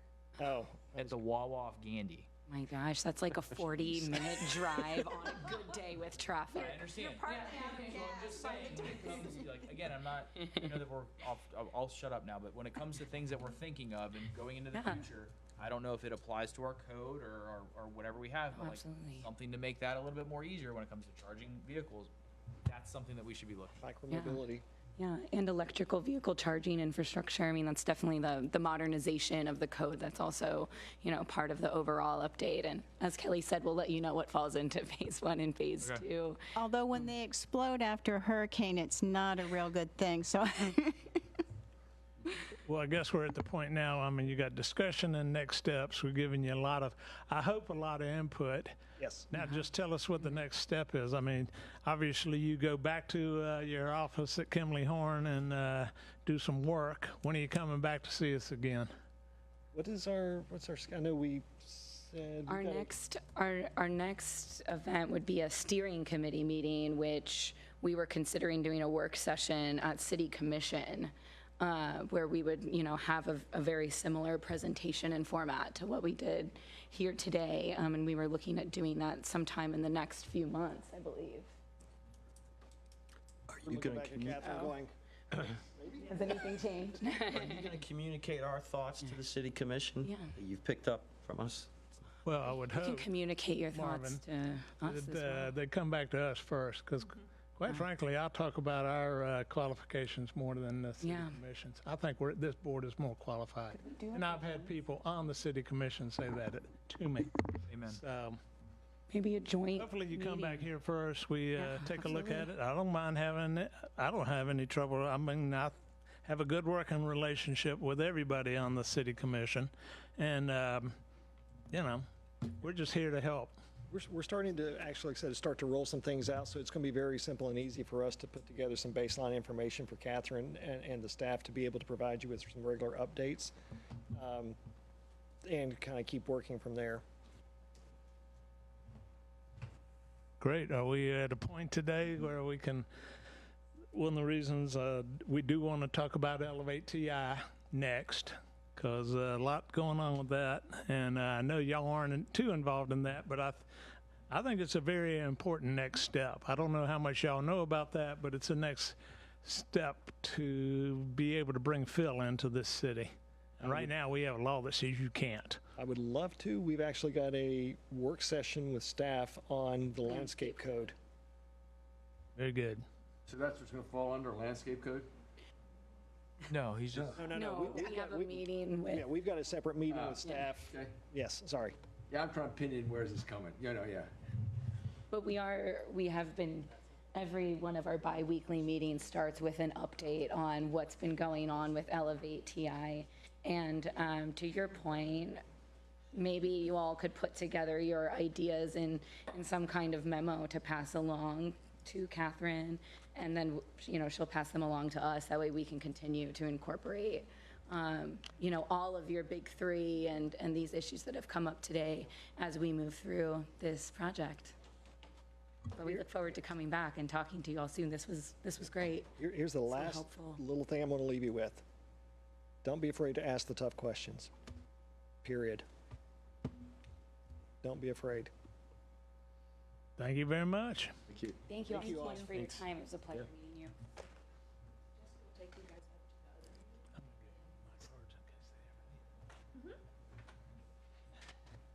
Richard, did you have some questions, or you wanted some answers, or you wanted to speak, or what would you like to do? It looks like unofficial. Is the meeting over? No. No, Richard wants to talk about Elevate TI, I think. So, Catherine, when you were doing the seawall work, you got a lot of input from contractors. Around TI, when y'all were talking about things to do with. Start that question again, because I didn't hear the beginning. When some of the changes were coming about with bringing Elevate TI, and even before that, Yes. regarding seawall height changes, you got input from a lot of the seawall contractors in town, as I recall. I'm wondering, in this broader discussion, are we getting input from developers on, you know, we're speculating at the reasons why, you know, the Gator property isn't being developed, or why it's difficult to get, if you were to upgrade one of the smaller motels here because of the restrictions, or even what's going on downtown. But is there been any type of way of finding the voice of the developers in this discussion of what are they up against, and what are they seeing in other communities that could help out to bring more development? What's standing in their way? Why they would even say, well, we're not going to do it on TI because it's just too restrictive. Have we formally done that in any way? You've got very high land costs, and you're limiting them because you only let them go up so high, only give them so much density. You got to increase the density and the height. And So nobody that's likes probably to what talk we- about that, yeah. but And maybe that's what we would hear. But Right. maybe we'd hear something else too, is all I'm possibly. But it's hard- suggesting. It's hard for them to, so it's hard for anybody to go and get plans or whatever, then submit them to know that they're out of compliance for the current code. You're paying a lot of money for that. Right. For the city just to say, no, you Say can't. no. No, you can't do that. Because we don't have a PD, and that's one of the. Or well, like, that's- or if you want to do that, you'd have to get this, that, and the other, and you got to basically go through hoops or whatever, maybe, with the hopes that it still may not get approved. Yeah. Is our density not, isn't it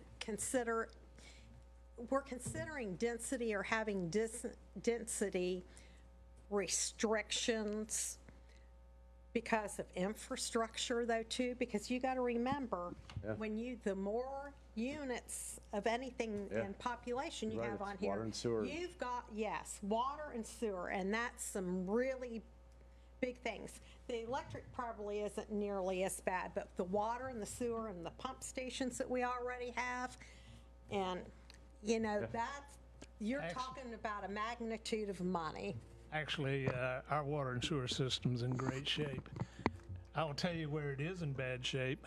I mean, when it rains, every sanitary sewer in St. Petersburg leaks like a sieve. I've never seen anything like it. We ran cameras when we were developing Baywalk. Baywalk was a long time ago, and some of it has been fixed, I hope, but it was like a garden hose on the side of these 30-inch pipes and constant flow. I'm like, they're not treating sanitary sewer in a big storm. They're treating stormwater, and that's the reason the Albert Whitted plant has its problems. If you fix the holes in the pipe, we're in great shape. And that's one very complimentary thing I've heard about Treasure Island. The water system's Pinellas County. They're in pretty good shape.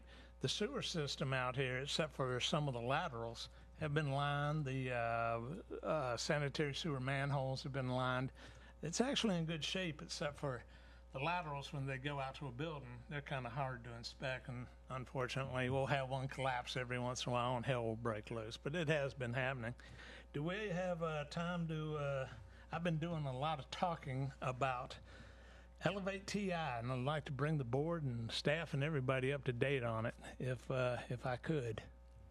I'm for it. Do it. Yeah. Because I had a meeting with the Citizens Voice Treasure Island. I've talked to a lot of commissioners, every one of them, and it's boiling down to a couple of issues, and I think some of them I brought up last month. It was only on the 27th of June.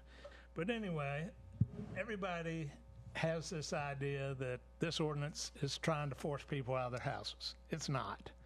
That, we're going to require people to build their house up at 7.6, and we're not. But the word is goal. If you're tearing down your house and you're rebuilding a house, if you can, build it up, and we've hired a consultant to come up with the goal of a finished floor of your garage and a stilt house of 7.6. It's a goal. Lots of places you're not going to be able to get that high, especially when the street's real close to the front of your house. But let's put it this way. I always use myself as an example. The finished floor of my garage is 5.8. If I could have built it to 7.6, I would have. But when I was talking to CVTI, I said, these are not mandates. These are basically suggestions, goals. If you can build your seawall up to a top elevation of 5.0, do it. I mean, you'd be, if you're rebuilding your seawall anyway, why not build it to 5.0? I rebuilt my seawall 28 years ago and built it up, raised it actually 15 inches. It's at elevation 4. So then it was at 2.75. Yeah, in this day and age, things would have gotten a little deep. The city has put together a nice 5-page handout. It's a good reference, and they're in the office right over here. If you haven't seen it, grab one. It's worth a read.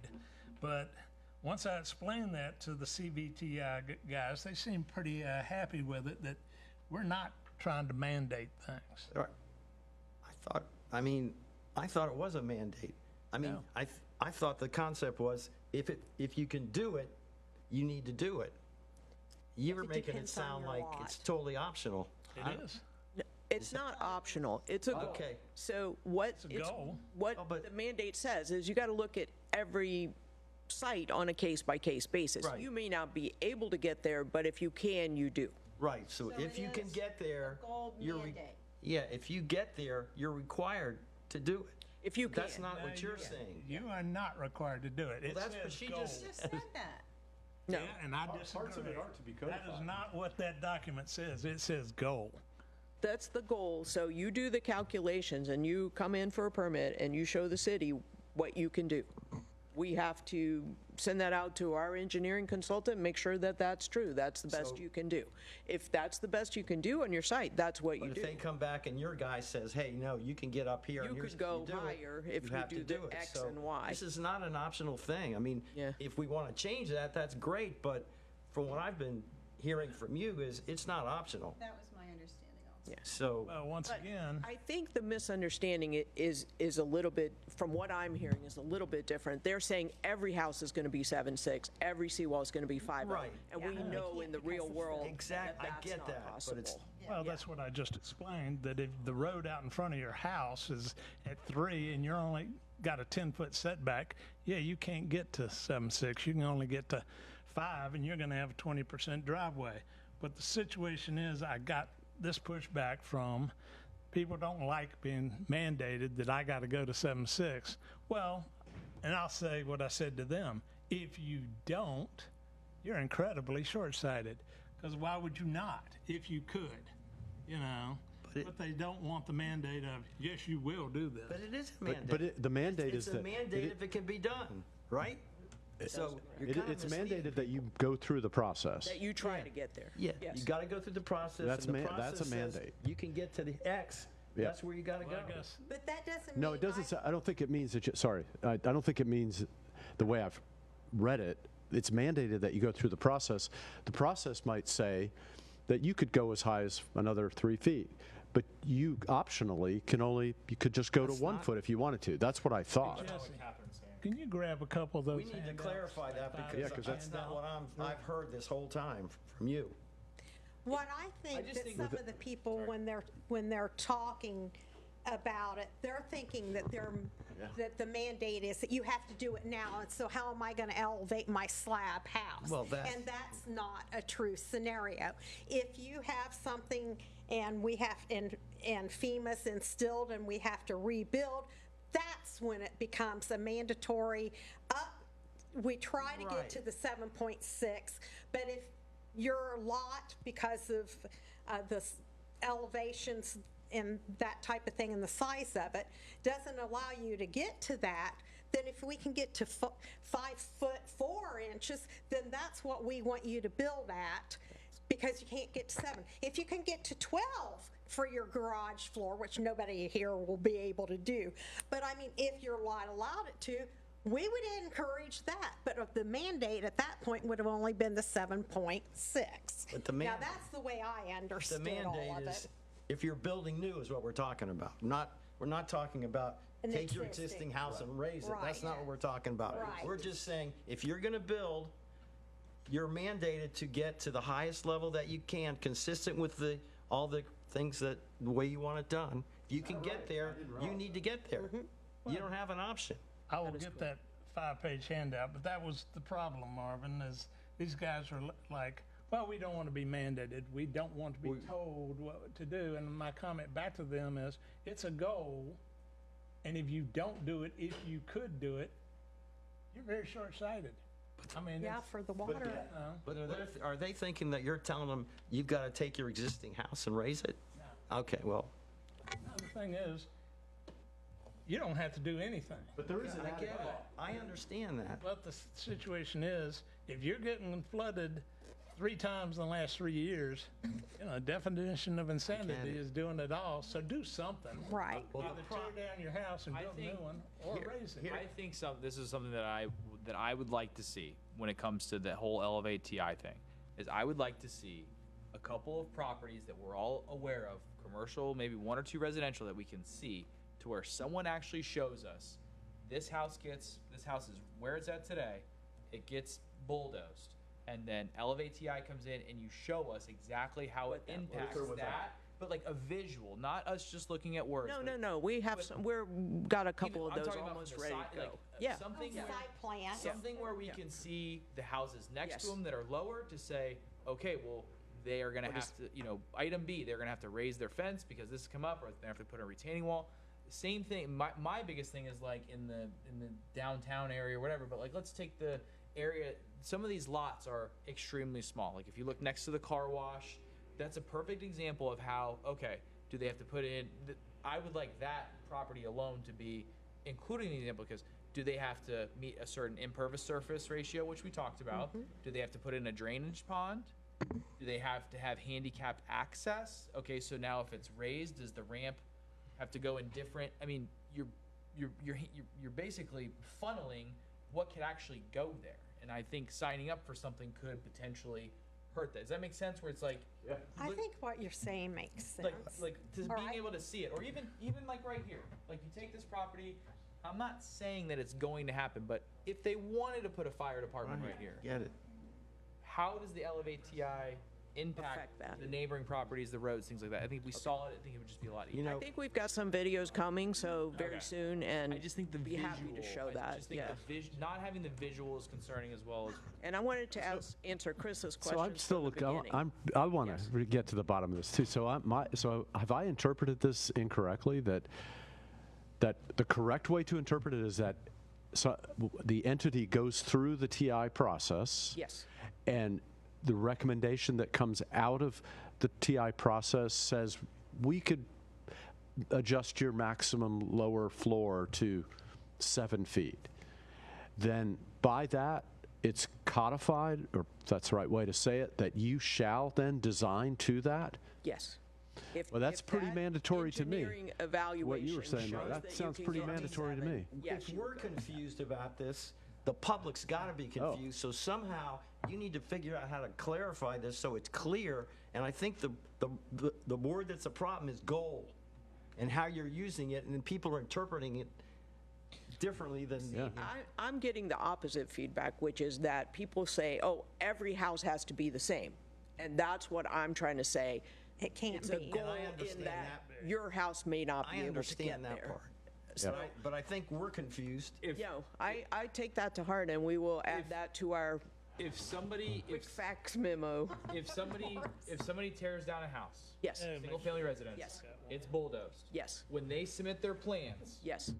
do they also have to submit the elevation certificates of the two houses next to them on each side? So what they have to do today is to have an engineered Jesse. drainage plan that says this drainage is going X and Y, and it's not And that it's not going going. to affect the the neighboring sides. property. Thank you. Same thing will happen With under Elevate TI. Yes. They have to have an Which is- signed and sealed engineered plan. And that becomes sort of the self-limiting thing here. Because it's interesting, if you have two older houses and you've got one newer one, Yeah. and I get Yeah. the city's consultant engineer would say, That's the problem. well, they can't go to the max because of these two ones next to it. Right. Mandating. Because of that, I'm telling you, the way seawall, That's the practical part. Yeah. It's mandate. many factors. So the other thing is, then we're also going to eventually be looking that we're going to have swales I was going to put, because along each One at a property time. line, so that you're not draining onto your other one. You're going to have a swale, so it'll drain to the street and Yes. or wherever right. it normally drains. I feel like that is so hard to Yeah. manage. So hard. Yeah. So But I also feel like there's basically- liability behind that. Like, what happens if the city signs off on it and be like, oh, your drainage is fine. One heavy rainstorm comes in and I'm the house that I got Lower. drainage going and I got water into my house. And I'm like, well, the water obviously came because, I mean, like, I feel like that could create a lot of. We see that today. I mean, to be honest, we see plans come in, they've got swales in them, they've got drainage pipes in them, and we go out there and the swale's not there and the pipe's not working. So it's like, okay, and at time of CO, we make sure that that whole thing is working. A lot of people come back the minute we leave, fill in the swales and make it not work, and then it becomes a codes problem. And I can't say that that doesn't happen. Yeah. But it has been properly engineered at the time of permitting. Yeah. You know, and with this, it's just going to be that much more important because you're going to have swales and you're going to have retaining walls. And it just depends how much, you know, how high your house elevation is in comparison and how big your lot is has so much to do with this. So Yeah. what is the expectation of The the retaining walls are much more Yeah. expensive than the white PVC fence that what? right? 75% of the island has maybe? So has it been looked at That's what the added cost to a typical lot owner is going to be to build a new home going through the TI Elevate process? I mean, yeah, it's it's got to gonna be be some range of outlay. additional costs.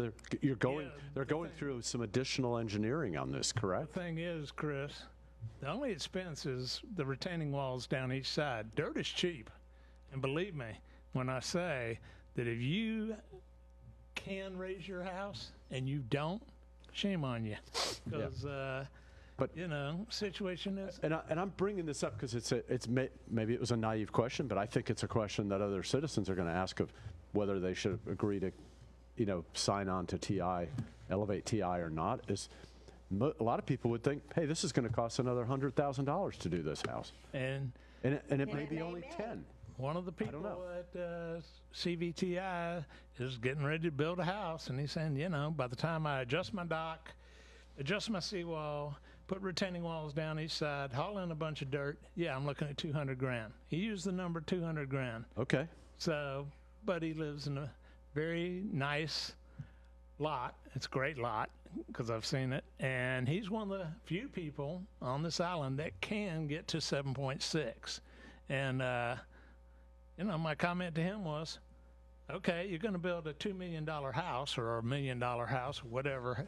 Like the one going up next door to me, it's a $2 million house. Yeah, I don't think you can build a $1 million house anymore. He did not raise his finished floor of his garage because he couldn't. But if he could have, he would have, and Sure. it would have added, say, another 100 grand.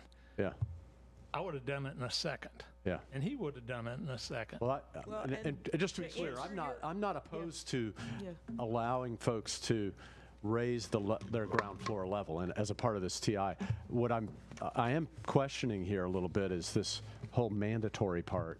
I understand it's going to be mandatory to go through the process. I didn't know that it was mandatory that you would have to go to the max that the study shows. That seems a little bit draconian.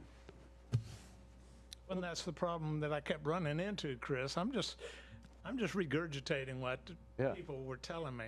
I don't want to be mandated. I don't Yeah. want to be told Is there- what I have to do. Is there an appeals process, Catherine? Like if you guys come back on a new build, if someone comes in and you guys send it to your engineer and they say, well, they can go up a little bit further, can the applicant appeal it and be like, no?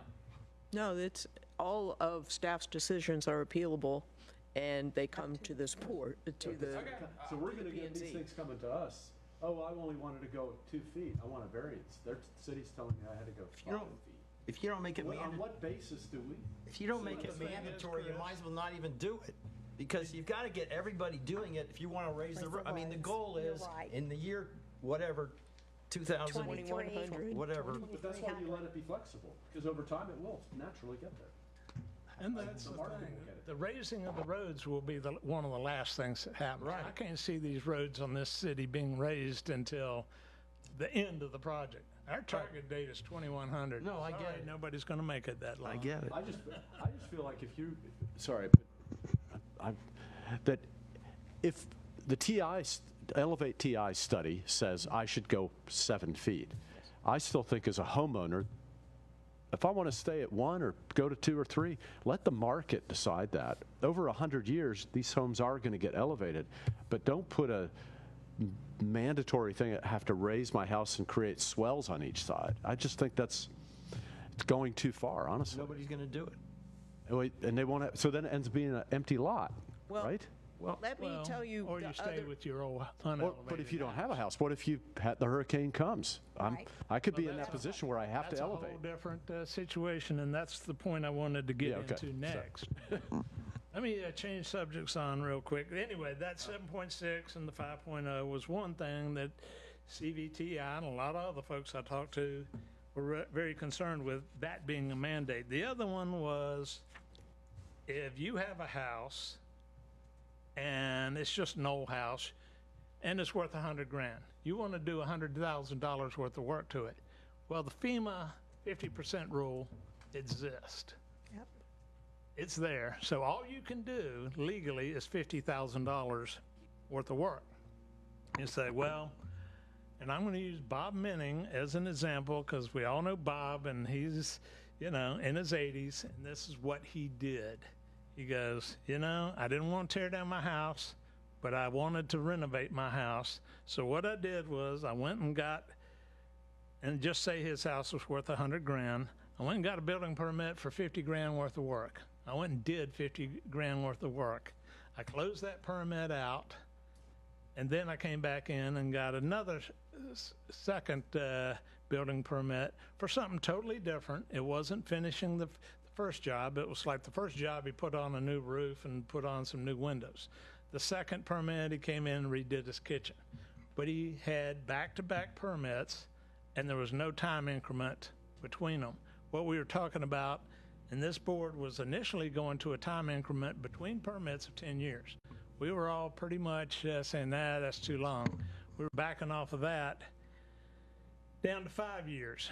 And then I started talking with various people, CVTI and a few others, and it dawned on me, how many people have actually gone in and gotten a back-to-back permit to do work on substandard houses? Well, there's 3 of them, 3 people that I know of, 3 people out of the whole island.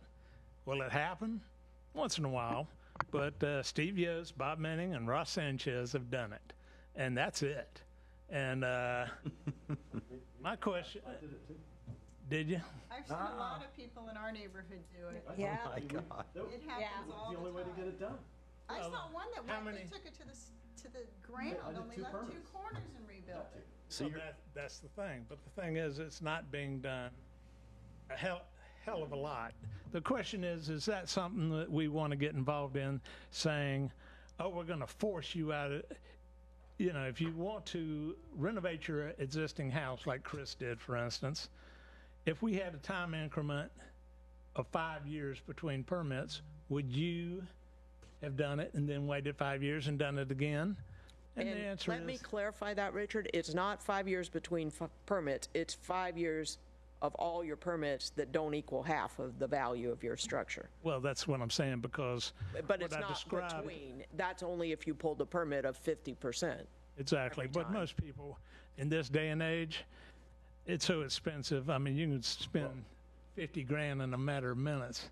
But I'm just using that as an example. I know what you're saying, Catherine. I just don't want the idea out there is 1 permit in 5 years. No, it's a value total of half of of the value at the time you pull the permit. So if you pull a permit, you add on to your house, your value increases. That's right. The next permits, your 50% is cumulative of your current value, not the value before you That's what we started. did. Yeah, we had to reassess and get Yeah. another. Well, you're another one, Chris. But anyway, people are objecting to that idea of having a 5-year time increment between permits. Sounds like this Well, thing's it's a going south. rolling 5 years for the value. Well, and once again, if you're getting a permit to do work, major work on your house, it's usually about 50% of your house, especially on Sunset Beach where these little shacks are worth 30 grand. So why do we care? Yeah, exactly. That's what I'm saying. That's what we want. After Well- I thought about it, why do we care? If you go into the county website and you pull your FEMA letter, it tells you what you can build, and it says either directly in the letter or the link that it sends on major damage and its substantial improvements to qualify, the community to qualify for that FEMA, you cannot continue multiple permits.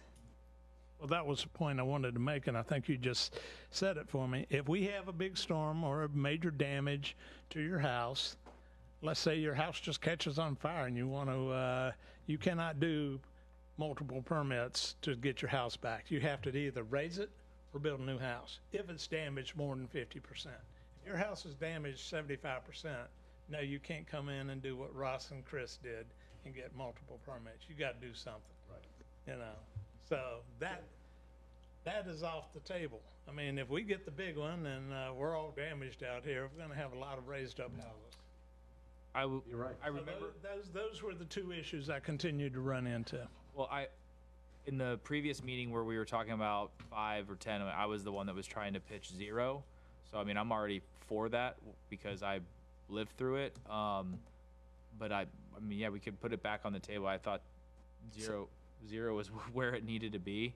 It was at the same conversations when we were going from 50% to 49%. It was at that same meeting where we had landed in regards to what our revision is. So I don't know what the process is, but you tell Catherine that we want to go back and revisit that to 0. I don't know how it works, but like, yeah, I mean, Well, we haven't done. Right now it is 0. We haven't done we anything have it, on. we have it in a red line to be going to 5. Yeah. And I think what Richard's topic is in this LPA meeting is to say, can we go back and revisit that to 0? I don't know how the process. Well, it also sounds like we don't want to make it mandatory. I mean, it sounds like we're gutting the whole thing. Right. So the process for it is that the ordinances will come before you for Okay. recommendation. Okay. And if you'll either recommend those or possibly say that you're recommending an alteration to those. Okay. And that would be the process to do it. Yeah, that's the process, but Depending what the board around here feels today, correct? And it's changed. So staff is going to have a recommendation on the ordinance, and that's what they're going to present to the board. And the board may recommend that, or the board may not recommend that and have Their own. other items that they feel like should be considered. How does everybody feel about the mandatory part of this? You talking about mandatory on the Elevate TI? Yeah, you mean mandatory on elevations, the Yeah, first part. yeah. Because it sounds to me like everybody's against it. I'm against it, and I'm with Which is- Ross. I don't think think- it should be on the FEMA thing with the Well, I permitting think time. when somebody comes in for a permit, obviously, the staff is going to say, okay, your road out in front of your house is 3, your driveway is 10 feet, at a 20% slope, you can get up to 5. That's all you can do. At your option, And well, mandatory. That's not what Catherine's been telling us for the last but 4 the months. thing is, what right? it is, Chris, it's a recommendation. We recommend you do this. No. If That's you not what we don't, heard. It's Telling not. you, It's that's not what she's been saying. Catherine's saying it's mandatory. that's what I'm trying to say is the citizenry of Treasure Island wants it to be a recommendation. If you're short-sighted and say, nope, I like having my house flood, Yeah, go for it. right, it's a free country. You know, the point was, I the don't know. statement was made, if we don't have like time increments between permits, for instance, we're going to miss the opportunity to raise some of these houses. Well, the thing I began to realize was, hell, none of us are going to be around anyway. Bob Menning's situation, and I'm going to pick on Bob because he said I could. I said, Bob, you're a great guy. You're 81 years old. In 20 years, you know, I hope you live another 30 years. And he laughed. But he says, you know, the situation will correct itself. The one thing that everybody's kind of losing sight of, none of this is immediate. The completion date is 2100, maybe. That's a big maybe. Are any of us going to see it? No. So rather than have a situation, I don't know how many of y'all showed up for that city commission meeting where the proposal was to take 107th Avenue to 1 lane each direction. I was there. It was ugly. I mean, we had one idiot in there who was dropping F-bombs in there and being stupid, and he got thrown out. Escort. Good. And but everybody in there was saying, no, leave 107th alone. Well, the indication I was getting just meeting with various people along the way is they were going to try to do it again. And after I explained that it was more of a goal than a mandate, and that the back-to-back-to-back permit, I would more support the idea of going to 0, they were all happy, or appeared to be happy.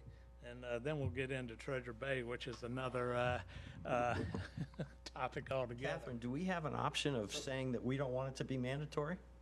So the program is put together to work together. And so without hitting the highest possible number that you can hit within those goals, and without cumulative substantial improvement, it's going to be just like it is today, where the houses are not getting elevated. And without the houses being elevated, the city will not be able to raise the roads. And if the city can't raise the roads, we've got sunny day flooding that's not proposed to get any better, and it's going to come to the point where people can't get to their house. But I would And that's, you know, you've got to kind of think of this big picture, long range, as to what the real goal is. And the real goal is to be able to elevate the roads. And Agreed. to be able to elevate the roads, you've got to elevate the structures next to them.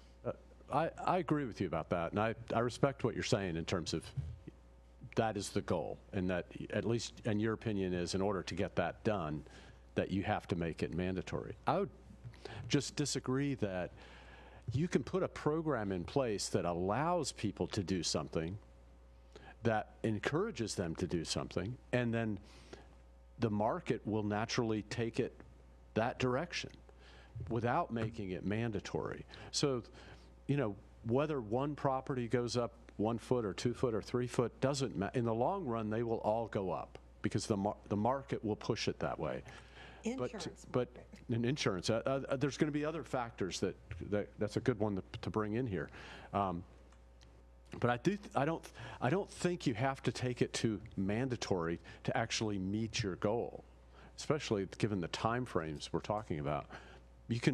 What you want to do is set it up so that people have the ability to bring a fill in and have the ability to go up if the engineering studies allow them to raise it, but not to make it mandatory. That's the part we have a disagreement and a disconnect here, I think. And you know what I would wonder about? Ross's idea about giving us a scraped off lot, and you go ahead and you go up as high as you possibly can, and then you have your 2 existing houses that are at a lower elevation. Why don't we pick a couple of lots throughout the city, small, low lots, and what would the impact be, and let us see visuals and try to get a, I hate to say it, a cost factor on it. Because you could put somebody, I'm in a little house that was built in 1950s. I'm on a substandard lot is what it's called, I believe. And if I have to spend $100,000 to $200,000 because I get wiped out by a hurricane, I will not be able to build my house and elevate it the way it has to be. I will be moving someplace else. And you're going to have to do it anyway because your house is more than 50% damaged. I agree. So it doesn't matter. yeah, but it does. The only thing is, Richard, it's not just about raising it. We're talking about the added cost of raising the lower level, which you're saying is nominal. And so I'm agreeing with all of that. And it may be we still ought to be cognizant that there is an added cost to raising the lower level, but we as a city shouldn't be mandating it. We should be allowing it. Exactly. And the biggest thing is right now, and the biggest thing that I want to see this Elevate TI do is get rid of that law that says you can't haul dirt in. Because if we get wiped out in hurricane season this year. Yeah, that's the positive part of this. That's a big step. It is. Yeah. And, you know, we all get wiped out this year. We're all done. But we're gluttons for punishment, and we want to move back out here. So I want to rebuild my house. Well, I got to build it at the same elevation because I can't legally raise it. No, that is an important part of this, and I want to see Elevate TI go through for that purpose. Yeah, I just don't want this last part of this, but Melvin was bringing up about being mandatory. Being designed right now for Elevate TI that are about to. Yes, we're working with, I think, 2 developers right now, and 1 for sure that's got plans cooking. 3 or 4 that are talking about it and want to wait and make sure it's passed before they. Is there anybody put their that could give us a design dollars cost? Because really, we ought to be able to give people, hey, this is how much approximate ballpark. Just the add-on for that part. Because if it's nominal, it's no big deal. But if it's a lot of money, nobody's going to do it. Right. Well, Marvin, it depends on the situation, but I do have an example. And the guy who owns the property gave me a cost. Okay. I'm trying to find And that was just for elevating the lower level, right? No, the that's for seawalls? building a whole new house, right? He's going to build a whole new house, but he's talking about by the time he raises his finished floor of his garage to 7.6, which is a lot of dirt, he's going to be higher than the neighbors on each side. So he's going to have to build a retaining wall to keep his drainage from going over on them. Another 2 feet of plumbing for water so let's and hear sewer. It all adds up. So you have all the costs He's on going that? to raise his seawall, and he's going to fix his dock because he doesn't want to have a step down to his dock. He could. Well, that's kind of. Don't forget the labor costs of the people going higher up in the air to put the roof on. Okay, so what's that's so right. Anyways, $200,000. Just tell them. So that is not nominal. Even somebody building a multi-million-dollar house, that is not nominal. $200,000. Yeah, that is not nominal. Nobody's going to do it. Keep in So mind, let the market, decide. He's gonna build a $2 million house. keep in mind, this is an extremely large lot with an extremely large Okay, house. so even if it's 100,000. But even that, it's not nominal, Even if it's 100,000. right? But the thing is, So again, let for my him make next that door decision. neighbor, it is nominal. He built a $2 million house. He'd have dropped that 100 grand to raise his house in a second. Well, right, so let him do it. And I'm all for allowing him to do it. I just don't want to tell him he has to do it. Well, there you go. That was the whole argument I was trying to make, Chris. So well, I think we're in violent agreement. People do not like to be mandated, and will there be opportunities to raise houses missed because of the back-to-back-to-back? Well, Catherine and I have had this discussion before. If you throw a lot of money on a substandard house, well, you're being short-sighted. But on the other hand, I'll use the Bob Menning example. He goes, I'm 80. I'm out of here in 20 years physically, so I don't want to tear down my house and build a new one, and I don't want to jack it up either. I just want to That's spend how mine is. $100,000 on my house to make it nice for the twilight of my life. That is his prerogative. And that's it, exactly. I had to agree That's with what that. that's it. I do too. That's The where I thing is, sit in it. Let him do it. I mean, if you don't want as to make soon as he passes on, either his kids are going to end up with the house, or he's going to sell it, and whoever buys that house is going to do something with it. But the ultimate goal, and this is what I had a hard time wrapping my head around with, is the year 2100. I mean, it's 75 years away that everything in this program is supposed to be finished. Will it get there? Raising houses is easy. Raising roads is not. Yeah. To raise every road on this island by a couple feet is millions and millions and millions of dollars. Yeah. Will it happen? And the other Parts thing, of it. but we're not going to like go out and just start raising roads. Like roads have to be improved and fixed all the time. They're in a work program, they're scheduled for improvement. Yes, raising them takes dirt, you're correct, but it's not like it's a wholesale giant operation to do all the roads in one, fell swoop. But anyway, It's going to be street by street, Yeah. let me as they're in the work program. But are we going to even think about doing that in increments? Let's say if you have just a particular street, and there's 3 of us from Isle of Palms. We'll pick on Chris's street, 4th Street. Let's say all of them could handle that road going another foot higher today, Yes. and it wouldn't cause any problems to their houses. And this is Yes. just all make-believe. That would the city, would they go ahead and invest and do that street and raise it by 1 foot because it wouldn't have an impact on any of the houses that are there? I mean, I'm hesitant to answer those kind of public works questions because I don't know, but I do know that there's an analysis of what streets could be raised now, what streets could be raised later, how much they could be raised, because maybe they only can raise a street 6 inches right. at this point, but 25 years from now, when they've got to fix the street again, maybe they can get another 6, or, whatever. But that's what I'm trying to get at. Can we do it in increments? Oh, yeah. I mean, These streets are not going to just out of the ground, right. I mean, so like when you go to repave one of them, are we going to be able to go on the base that's already there and the asphalt that's already there, and you put down 2, 3 more inches, and that's raised the road 3 inches? look at page 4 of the handout. I Well, recommend everybody take that handout out home and read it. It says a lot. Well, that's We're talking the, about raising roads in 2 steps. I don't think that'll happen because I think it's too expensive. well, and wasn't Incredibly expensive. that part of the big part of the watershed management was that we would do that in increments with a 70-year Yes. goal. So that isn't anything new that we've talked about. Right. That's the reason behind Elevate TI. Yeah, that was the introduction to Elevate TI, was the watershed management. Yes. But the biggest thing is I just didn't want a repeat of what happened on 107th Avenue, because I heard a lot of people saying, we're gonna show up in front of the city commission, raise hell, and the city commission will fold just like they did on 107th. And I said, guys, you need to think about this. Elevated TI is a good thing. It's a smart thing. Somebody is thinking ahead, because I'll pick on St. Pete Beach. They're talking about pump stations. Pump stations don't work when you need them. And so dirt is pretty much maintenance free.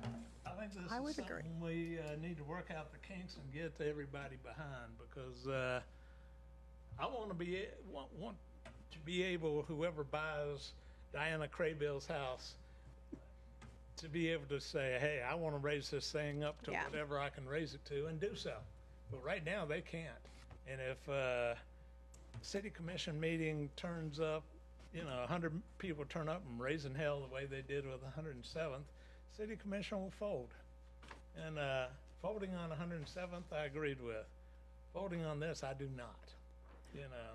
This needs to happen. And Chris, you and I were I like your terminology, in violent agreement. People don't like to be told what to do. And once again, though, what's going up to this? You don't raise your house if you have. So it's still in process. It hasn't gone to the commission yet. Is the final draft done? It's going to go to the commission? Working on it. No, we're still working on the ordinances and this will come back to the LPA. Before it goes to the commission? Oh, yes. Yes. Okay, Yes. great. Yes. So we're not done. Okay. One thing I have to say, though, that I don't agree with everything in Elevate TI, and I've always been concerned on the mandated part, but I do think the city is making a great effort on trying to give the community every opportunity to attend meetings, read the material.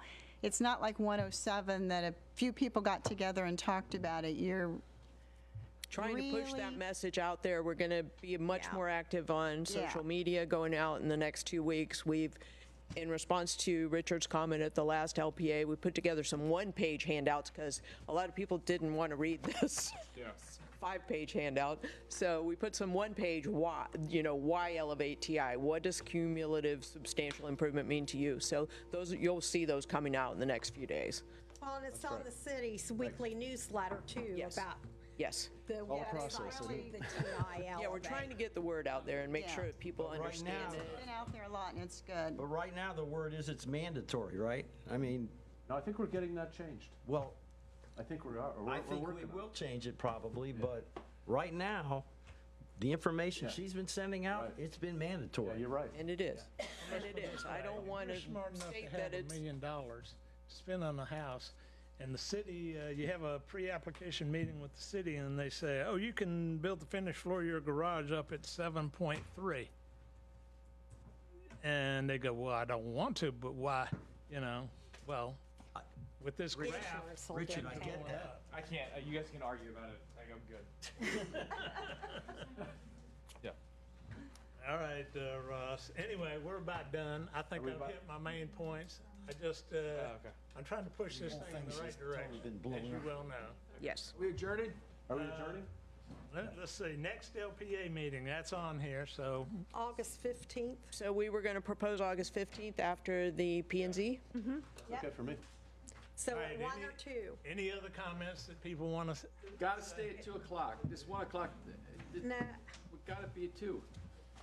Well, a lot of people want to get out of here, so You got 2 meetings. are we 2 o'clock okay, or 1 o'clock? Motion to adjourn. Wait, you got to make a motion when the meeting's going to be. 2 o'clock. No, I drove. Okay, We only have one P and Z case from what I. okay. Thank you. I'm not against it. I'm just Thank saying. you, I mean, I Catherine. always You